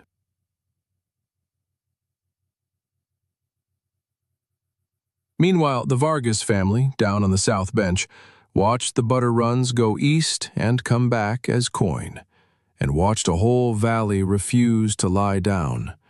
And old Vargas, who had stood in his yard with his hat in his hands and nearly taken Ganton's low offer out of pure winter fear, took his hat off the peg one morning and put it on and did not ride to the half-moon to surrender. He rode to the Barlow place instead, and he brought his one milk cow's cream in a can, and he said to Della in his careful English, "My spring runs even in the dry. I have been afraid of that man for the water. But you are not afraid, and if you are not afraid, I am ashamed to be. So here." And he handed her the can like a man handing over a weapon, and Della took it, and the South bench came into the fight, and Ganton's tide, which had gone out unopposed for 30 years, felt for the first time the push of the sea coming back. The day of the winter market came clear and cold and hard bright, and all of Ash Hollow and half the county rolled into Kettle Springs on frozen roads, and the square filled up with wagons and breath smoke and the noise of a people starved for a gathering in the dead of winter. And at the north end of the square, on long trestle tables, the butter judging was laid out, crock after crock, and among them, plain and unhidden, Della Quinn's dozen pounds under her creek and leaf stamp, with a little card beside it that said, in her own even hand, Ash Hollow, and her name, D. Quinn, and nothing else, no mystery, no hiding, just her name on her work the way she had signed it since the first morning. Cyrus Ganton was there, in his fine gray coat, moving through the crowd, shaking hands with both of his, and the 3 judges were there, 2 of them decent enough men, and the third a fellow board member of Ganton's who could be counted on. And the Eastern buyers were there, with their cases and their scales, and Harriet Aldridge was there, in the front of the crowd, with her chin up and her eyes bright with the particular joy of a person who has come to watch a downfall she helped arrange. And Wade Barlow was there, close by Della's shoulder, quiet and coiled.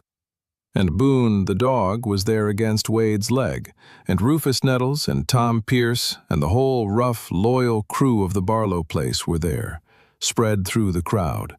And the widow Cole, and the Petersons, and the Vargas family, all the small people who had brought their cream, all of them there, and none of them knowing quite what was about to happen, only that it was going to happen here, in the open square, in front of everyone. The judging went as such things go, slow and formal, the judges moving down the tables with their little spoons and their grave faces, tasting, conferring, making their marks, and the crowd pressed in and murmured, and Della stood still with her hands folded in front of her in the way she folded them when she had decided they would not shake. And she watched the 3 men come at last to her butter, and she watched them taste it. And here's a thing no lie can survive. The honest reaction of the body to something good. Because the 2 decent judges tasted Della's butter, and their faces did the thing. The slow, surprised, still thing. The thing Wade's face had done, and the hotel men's faces had done. The thing a face does when the tongue tells the truth before the mind can be told to lie. And the whole front of the crowd saw it, and a sound went through them, low. A sound of a verdict arriving on its own before any judge could announce it. And Cyrus Ganton saw it too, and understood that his tame judge could not, in the face of that public reaction, mark this butter down without every honest palate in the county knowing something was rotten. And Cyrus Ganton, who had planned to win quietly and respectably, understood in that instant that his quiet, respectable plan had failed, and that he had a choice. To let the butter win and lose his whole scheme, or to do the one thing he had built a 20-year reputation on never doing, which was to be seen.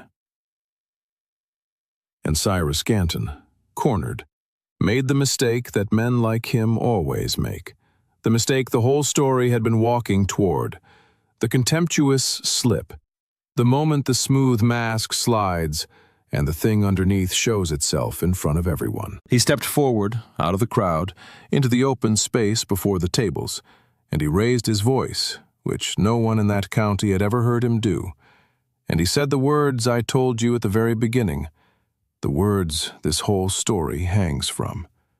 He pointed at Della's dozen pounds of honest gold butter, and he said, loud enough for the back fence to hear, that no woman who came in off the road with dust in her hair and nothing in her hands had ever churned a thing worth $2 in her life, and that this butter, this suspicious butter from this suspicious woman, ought to be pulled from the judging and looked into before it was allowed to poison the good name of the county's dairy. And he demanded to know, in a voice gone ugly with the effort of staying respectable and failing, who really churned this butter, because he, for one, did not believe it came from her hands at all. And the square went silent. And Della Quinn, in her borrowed apron, her chin level, her hands folded so they would not shake, looked at Cyrus Scanton across the open space, and she did not look away. I want to hold us, right here, for a moment, in that silence, before Della answers, because this is the hinge of the whole thing, and I do not want to rush it. Before we go on to what she said, let me ask you, wherever you are listening from tonight, whatever city or town or long, dark road, have you ever stood in a place like that? Have you ever stood in a square, real or otherwise, with the respectable people watching, with someone powerful pointing at you and telling the crowd that you are nothing and came from nothing, and that your work is not your own? If you have, then you know what was in Della Quinn's chest in that silence. The old shame rising up, the 11 days of road, the polite subtractions, the doors that had closed, all of it rising up at once and telling her to look down, to go quiet, to disappear the way she had learned to disappear. And you know, too, what it costs to do the other thing. Tell me in the comments if you've stood there. I think there are more of us than we know. Della did not look down. She let the silence stretch one beat longer than was comfortable, because she had learned from watching Ganton himself that the one who is calm in the silence owns the room. And then she spoke, and she did not raise her voice. She brought it down, low and clear and carrying, so that the crowd had to go still to hear her. And the angrier she was, the quieter she got, and she was very angry. And so she was very quiet. She said, "You asked who churned this butter." And she reached down and she picked up one of her own pounds, gold and firm, with the creak and the leaf pressed into its top, and she held it up so the crowd could see the mark, and she said, "I did. My name is Della Quinn. I churned it in a lean-to on the Barlow place at 4 in the morning for the last 80 days, and before that I churned butter for 15 years in a dairy my husband and I built with our own hands, before it was taken from me by men with paper. And before that, I learned it at my mother's churn, and she learned it at hers. And she turned the pound, so the mark caught the light, and she said, 'This is my stamp.' A running creek and a leaf. I press it into every pound I make, because I stand behind every pound I make. Which is more, sir, than can be said for a man who buys his neighbor's debt in secret and calls it neighborly." The word went through the crowd like a current, because most of them had not known. The secret buying of the note had been done quiet, the way Ganton did everything. And now here it was, said out loud in the open square, by the woman he had just called a fraud. And heads turned, and Cyrus Ganton's face did a thing it was not accustomed to doing in public. It colored, and Della saw it and pressed on, still quiet, still level, laying it out plain for all of them. She said, "You want to know if my butter's honest? Taste it. It's right there. Every one of you, taste it. And taste his, and let your own mouths judge. Because a mouth can't be bought, and a mouth can't be gossiped to. A mouth just knows." And she set the pound down and she said, "But that's not really what this is about, is it? This was never about butter." And she turned, slow, And she spoke now not just to Ganton, but to the whole square, to the whole valley, to the Petersons and the widow Cole and the Vargas family, and old Hutchins, and all the small people he had swallowed, one at a time. She said, "How many of you are standing here today on land you used to own?" And the square went very still. She said, "How many of you took his kind offer in a bad year, his cash in hand at just the moment you couldn't say no? And how many of you smile at him at church because you're afraid of him, because he holds your paper or your water or your good name? I've been here 5 months, and I can see it. He doesn't beat you. He waits for you." He waited for Wade Barlow the same as he waited for all of you. And the only reason it went different this time is that a valley full of tired people brought their cream to a lean-to, and we made something he couldn't wait out. And now, he's standing in the open square shouting, which I'm told he has never once done. Because for the first time in 20 years, the waiting didn't work. And she looked at Cyrus Ganton, and she said, "Quiet. You slipped, sir. You should have kept smiling." It was old Rufus Nettles who moved first, because sometimes it takes the oldest and driest among us to know exactly when to strike a match. He shouldered up to the trestle table, that gnarled old fence post of a man, and he took up a spoon and he tasted Della's butter, deliberate, in front of everyone. And then he tasted the Half Moon's entry.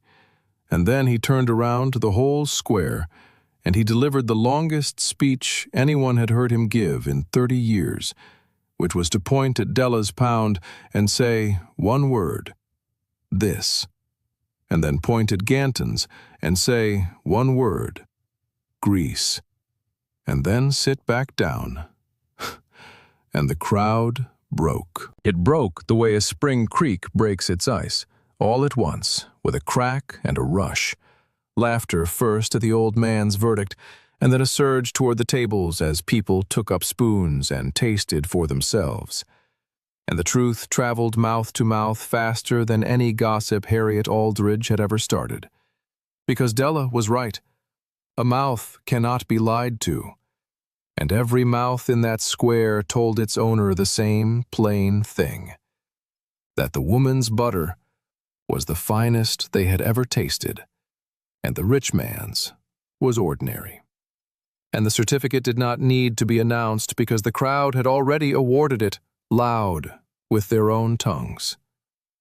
And somewhere in the rush, an Eastern buyer, a stout man with a case and a careful palate, tasted Della's butter and closed his eyes, and then opened them and pushed straight through the crowd to Wade Barlow, and said he would take every pound the Barlow place could make. Standing order, best price, for a year, starting today, and would shake on it right now in front of these witnesses. Cyrus Ganton stood alone in the middle of the turning crowd, and I want you to understand what that was, because it is a rare and terrible thing to watch. A man who has run on the fear of others for 20 years, standing in a square where the fear has suddenly, all at once, run out. They were not afraid of him anymore. He had shouted, he had slipped, he had been beaten in public by a pound of butter and a woman off the road, and the spell that money and patience had cast over Ash Hollow for 2 decades broke in that square in the space of 5 minutes. And Cyrus Ganton felt it break, and there was nothing his money could do about it. Because the one thing money cannot buy back is the moment of frightened people stop being afraid. But Ganton was not finished, not quite, because men like that have one card they play last, when patience and gossip and public standing have all failed, and it is the card of raw paper, of law without justice. And he played it now, drawing himself up and saying coldly over the noise that he did not care what the crowd's tongues said, that he held Barlow's note, lawful and signed, and that in 60 days it came due in full, and that no amount of butter or theater or public sympathy changed one word of what was written, and that he would have the Barlow place and its water by law, whatever these people chose to believe about dairy. And it was true. That was the terrible thing. It was legally true. The crowd's love did not pay the note, and a silence came back over the square. A different silence. The silence of people remembering that being right is not the same as being safe, that a good heart does not settle a debt. And into that silence, Della Quinn spoke again. And this time there was something almost like pity in her voice, which was worse for Ganton than any anger. She said, "You're right. The note's lawful, and it's due."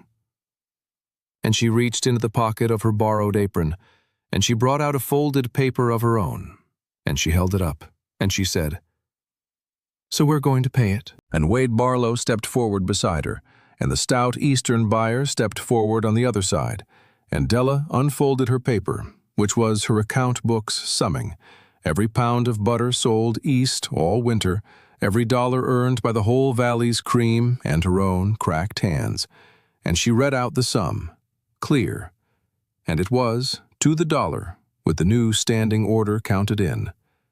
Enough. It had come down to the wire the way she'd known it would, to the last pounds and the last days.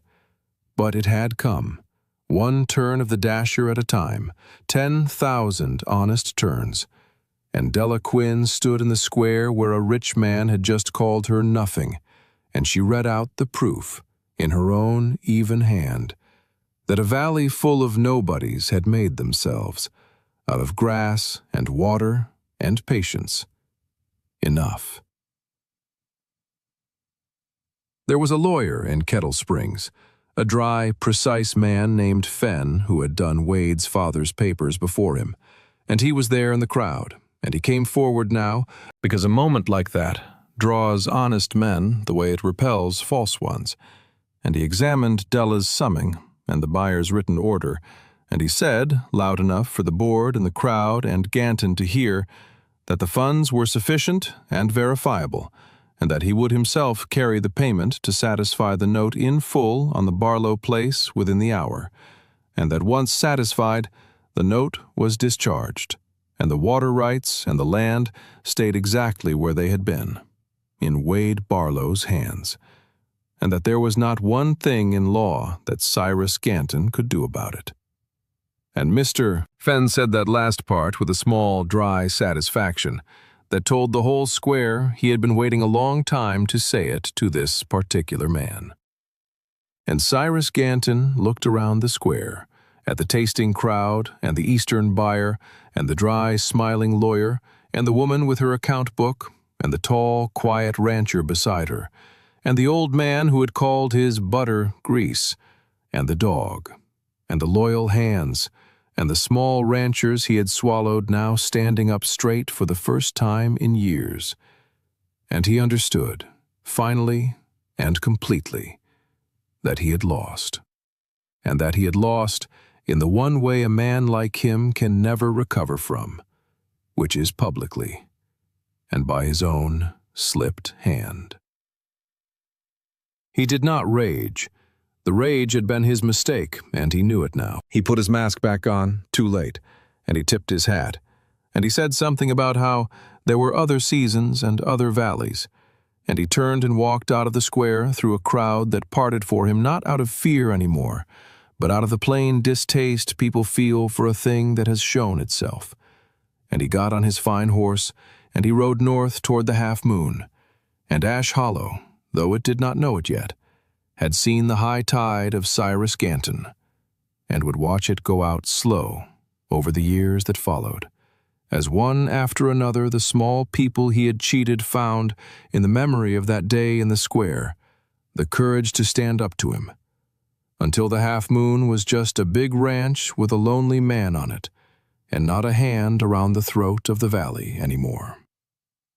But that was all still to come. In the square that day, the thing that had just happened was still settling over people, the way a struck chord hangs in the air after the hand has left the string, and Della Quinn stood in the middle of it with her account book in her hand and her heart going hard.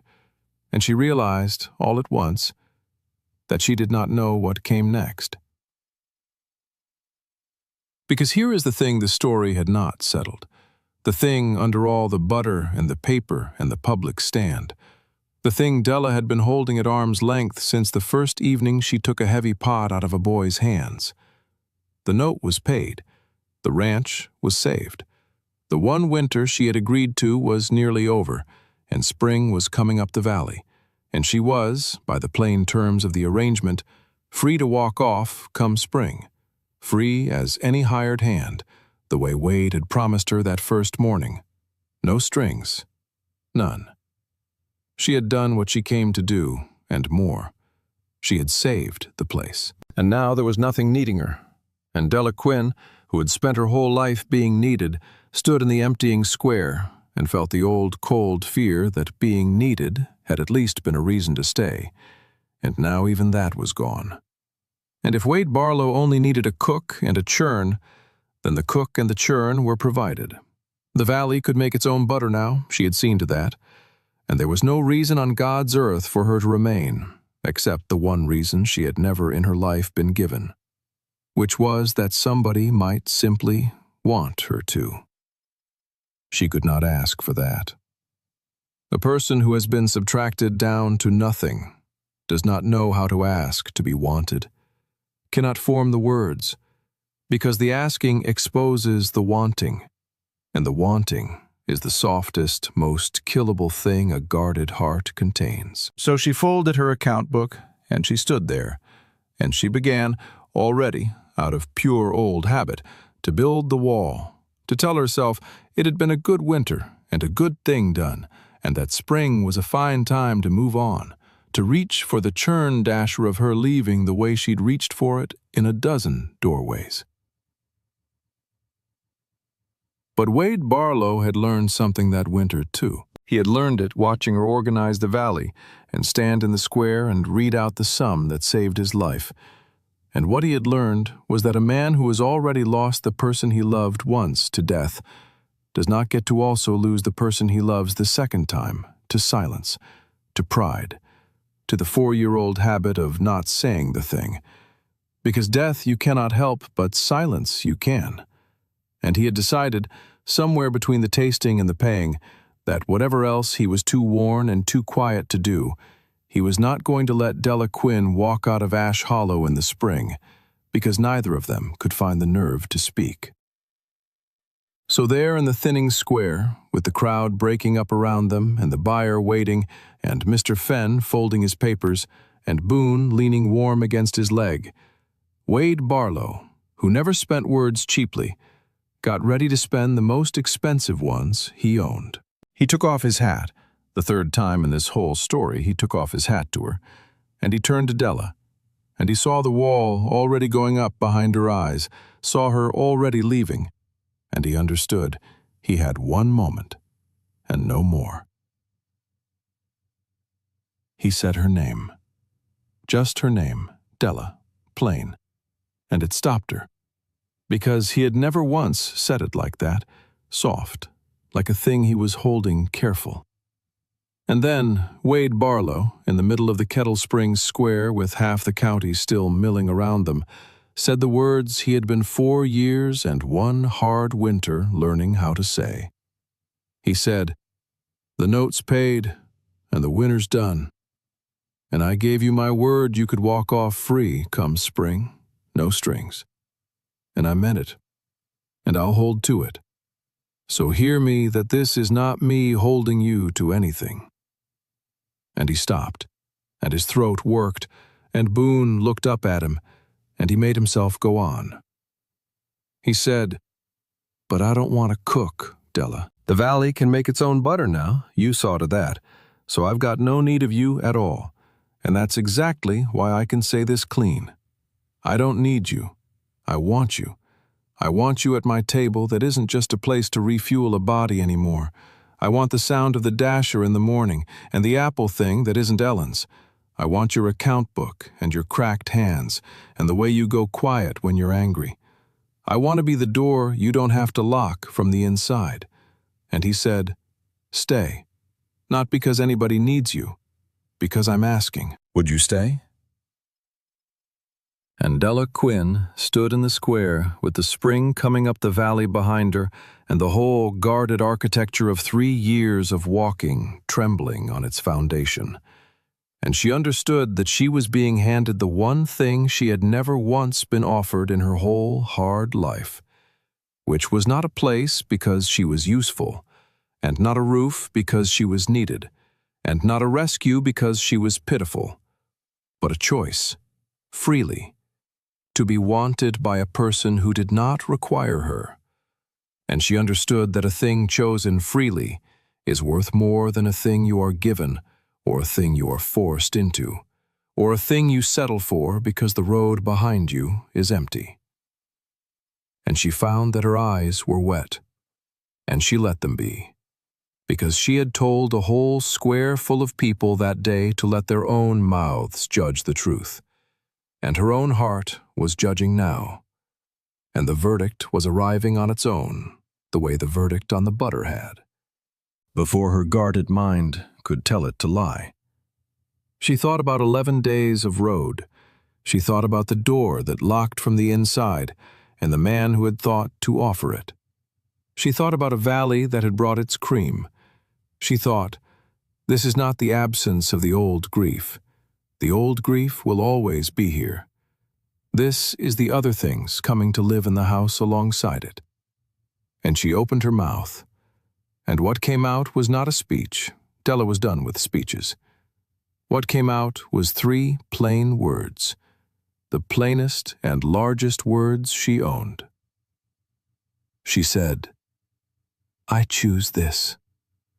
And then, because she was still Della, because the deadpan practical engine of her never fully stopped even at the height of feeling, she looked past Wade at the valley and the creek showing its stones and the dry hills, and she added, "And the drainage on that south lean-to needs seeing to before the melt, or we'll lose a week of cream." And Wade Barlow laughed, out loud, a rusty, startled sound that came up from somewhere 4 years deep, the first real laugh anyone in that square had heard from him since Ellen went under the cottonwood. And he put his hat back on, and he did not kiss her there in front of the county, because neither of them was that kind. But he held out his hand, plain, the way you hand a tool to someone you trust. And she took it. And Boone barked once, satisfied, having known all of this since the 3rd morning. And the thing settled into place with the quiet finality of a well-hung door swinging shut on a true frame. Either it holds or it doesn't. And this one held. They were married under the cottonwood on the rise in the full flush of spring, near enough to Ellen's stone that Wade could feel her blessing on it, and far enough that it was its own. And Mr. Fenn drew up the papers, and this time the papers added instead of subtracted. This time, Della Quinn signed her name to a thing and got a life instead of losing one. And half the valley came, the Petersons and the widow Cole and the Vargas family and old Hutchins, all the small people who had brought their cream in the dead of winter. And they came now in the green of the year, and brought food and fiddles, and Rufus Nettles wore a collar for the occasion and looked like it was killing him, and Tom Pierce cried and pretended it was the pollen. And the creek, which had shown its stones all that hard, dry year, came up with the melt and the late spring rains, and ran full and loud and free through the middle of Ash Hollow, the water finding its old path and taking it, running the way water runs when nothing is blocking it anymore. And Della stood by it in her wedding dress and thought about all the ways water can be dammed and diverted and fought over, and how in the end, given time, it mostly finds its way to where it was always going. The dairy grew. Within 2 years, there was a proper stone dairy house on the Barlow place, cool and clean, with rows of crocks and a dozen churns, and the Peterson girls, and the widow Cole's boy, and half the young people of the valley working it under Della's exacting eye. And the creek and leaf stamp became known through the whole territory and beyond it. And buyers spoke of Ash Hollow butter the way people speak of a thing that has quietly become the standard against which other things are measured. And the small gold stream that Wade had given up for dead became, in the lean years that followed, the thing that carried not just the Barlow place, but half the valley through. Because Della had given the skill away with both hands, and it had rooted and spread, and could not be foreclosed on by anyone. Cyrus Ganton lived on at the Half Moon, but the valley had stopped being afraid of him. And a man like that without fear to run on is just a lonely, rich man with more land than company. And the small people he had cheated, remembering the day in the square, took him to law, one by one, over the years, over water and boundaries and the sharp edges of his old deals. And, with Mr. Fenn's dry help, they won more than they lost. And the Half Moon shrank, season by season, as the ground he had gathered by patience drained back out through his fingers by justice. And Ganton grew old alone. And it is not a happy ending for him, but it is a just one. And sometimes, just is what there is. Harriet Aldridge, for her part, did a thing that surprised the whole valley, which was to come out to the Barlow place one autumn day about a year after the square, alone, in her good dress, and stand in the yard and ask, stiff and miserable, and to her enormous credit, to speak with Della.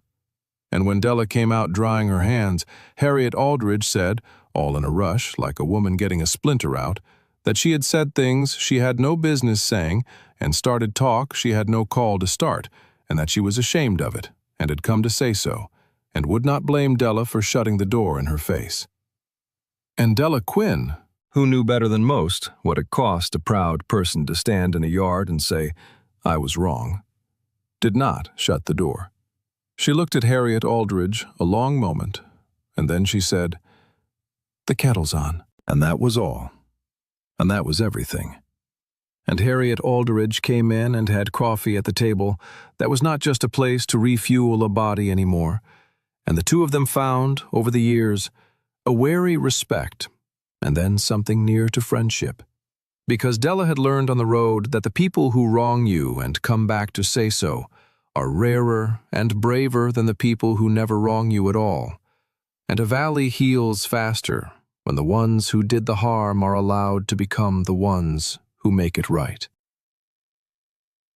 There were children, in time, 2 of them, and Wade Barlow, who had thought that particular door closed to him forever, found it opening late and golden.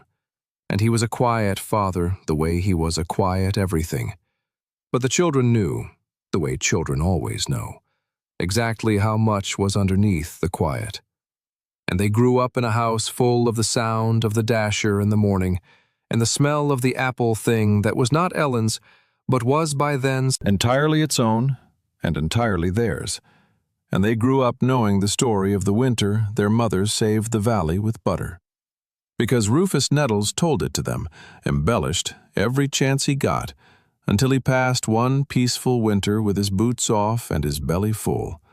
And they buried the old fence post on the rise near the cottonwood, and Boone, older than any dog had a right to be, lay on his grave for 3 days, and then got up and went back to work. Because that is what the loyal ones do. They grieve, and then they go back to work. The shorthand stayed with them all their years. That'll do. And it grew as they grew, and it came to hold more each season. When their first child was born, on a spring night with the creek running full outside, and Wade came in and looked at the small red squalling thing in Della's tired arms, he could not say the enormous thing that was in his chest. He had never in his life been able to say the enormous thing. And so he looked at his wife and his child, and he said, rough, his eyes wet, "That'll do." And Della laughed and cried at once and said back, "It'll more than do." And it was, in that plain, worn phrase, the whole of a joy too large for either of them to hold in bigger words. And when Rufus Nettles was dying, years on, old and dry and peaceful with his boots off by the stove, Della sat with him through the last of it, and near the end, the old man opened his eyes and looked at the woman he had once handed his coat to in a blizzard. And he could not manage much, but he managed to look around the warm room she had made out of a place that had once smelled of scorch and misery. And he managed to say, faint, one word the way he always delivered his verdicts, one word that was his whole heart. He said, "Huh."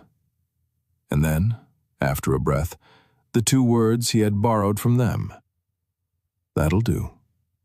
And he closed his eyes. And it did. It did do. A life like that? A death like that? In a house like that? It more than did. Della learned, over those years, the thing she had not known how to do, which was to set the weights down. It did not happen all at once. A person who has carried weights across 11 days of road and 3 years of subtraction does not learn in a season to set them down. And there were nights, early in the marriage, when Wade would wake and find her at the window in the black hours, not churning any more. They had hands enough for the churning now, just standing, watching the dark road, the old readiness in her spine, the packed bag she no longer owned, still somehow slung over the shoulder of her mind. And Wade Barlow, who had learned patience the hard way, did not tell her to come back to bed. He came and stood beside her at the window, every time, and put his hand over her cracked one on the sill and said nothing, just stood, until the readiness went out of her spine, and she remembered, in her body and not just her head, that the road was behind her, and this was the valley that had let her stop, and one night, maybe 2 years in, she stood at that window and felt for the thing, the old flight, the arm's-length distance she kept everything at, and found it was not there. Found that somewhere in the accumulation of ordinary Sundays and morning butter and a hand over hers on the sill, she had set the last weight down without noticing the moment she did it. And she turned from the window and looked at her sleeping husband and her sleeping child, and thought, plain, in the flat voice that was her own, even in her own head, "I live here. Not, I'm passing through. Not one winter. I live here." And she went back to bed, and she slept, and the road did not come for her in her dreams anymore. And that, more than the wedding, more than the paid note, was the true end of Della Quinn's long walking. The night she stood at a window and could not find the door she used to keep one eye on. The dairy became known, as I told you, but let me tell you what that meant close up, because it was not fame she was after. Della never cared a straw for fame. It was permanence. It was the skill rooting so deep it could never be taken again. Young women came from other valleys, some of them off their own hard roads, some of them widowed, some of them just poor and looking for a trade that could not be foreclosed on.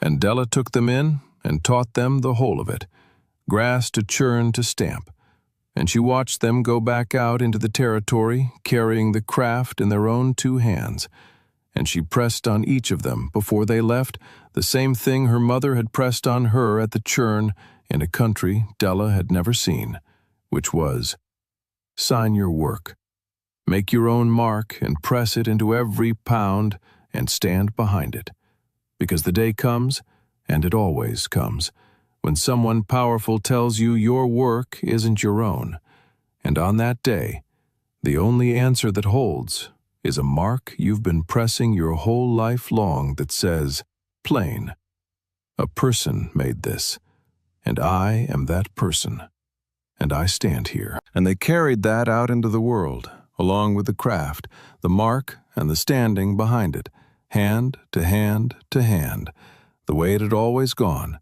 and no bank and no Ganton in any valley ever did figure out how to foreclose on that.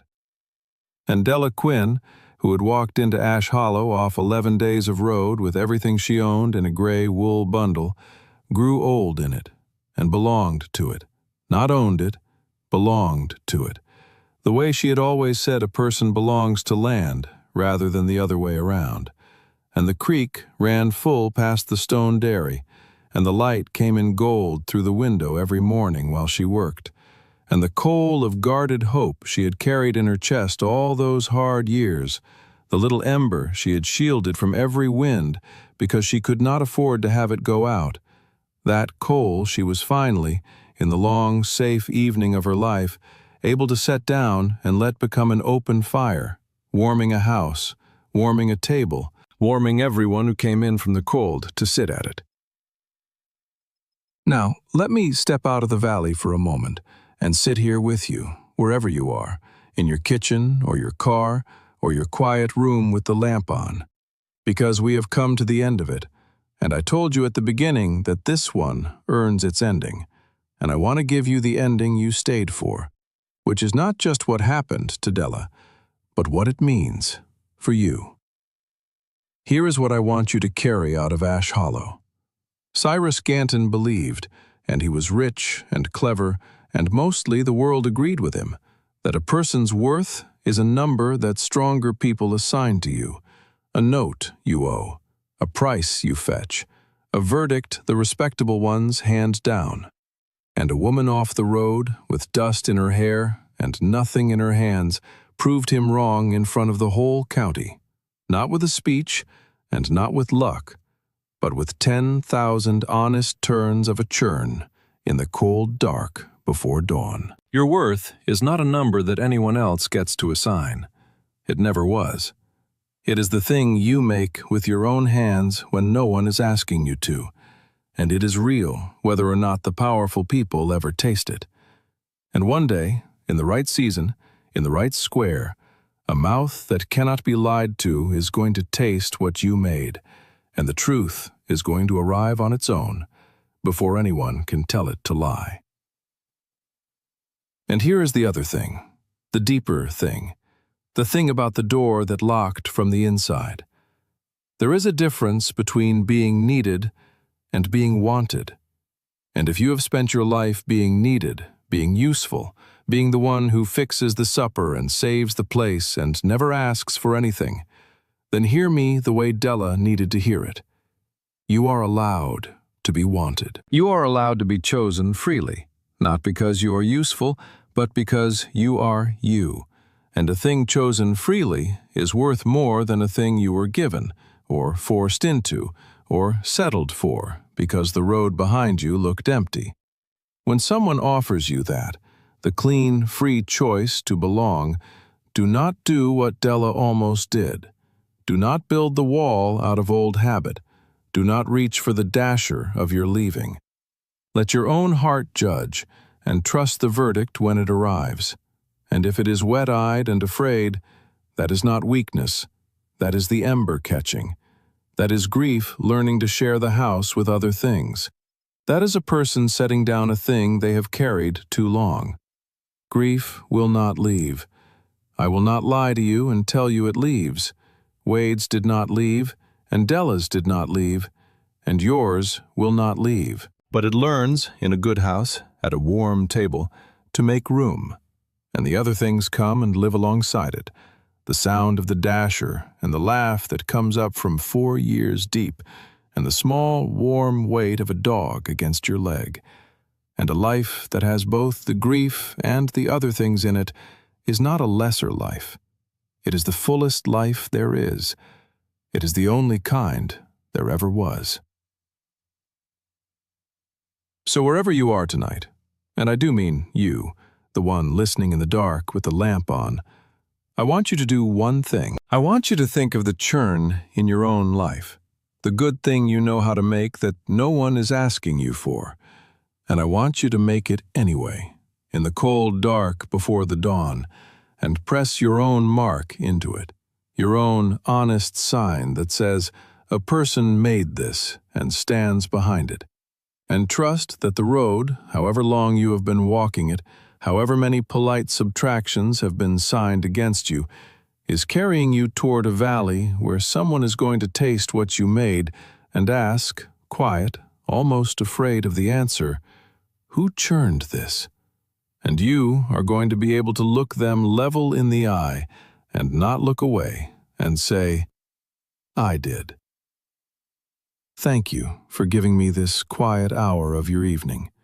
Thank you for staying to the end. Tell me in the comments where you listened from tonight, and tell me, if you would, about the churn in your own life, the thing you make that no one asks for, because I would like to know, and I think the others listening would like to know too, that they are not alone out there in the dark with their guarded little embers. May you find the valley that lets you stop. May you be seen as a person and not a problem, not a number, not a sad story. May someone want you and not merely need you, and may you have the courage, when they ask, to choose it freely. And may the water in your life, dammed and diverted and fought over as it has surely been, come up with the melt at last, and run full and loud and free through the middle of you, finding, the way water always finds, given time, the path it was always going to take. Go gently. Keep your ember. And when the season turns, as it always turns, be ready to say, level and unafraid, I did. I churned this, and I stand behind it. Good night, and keep going.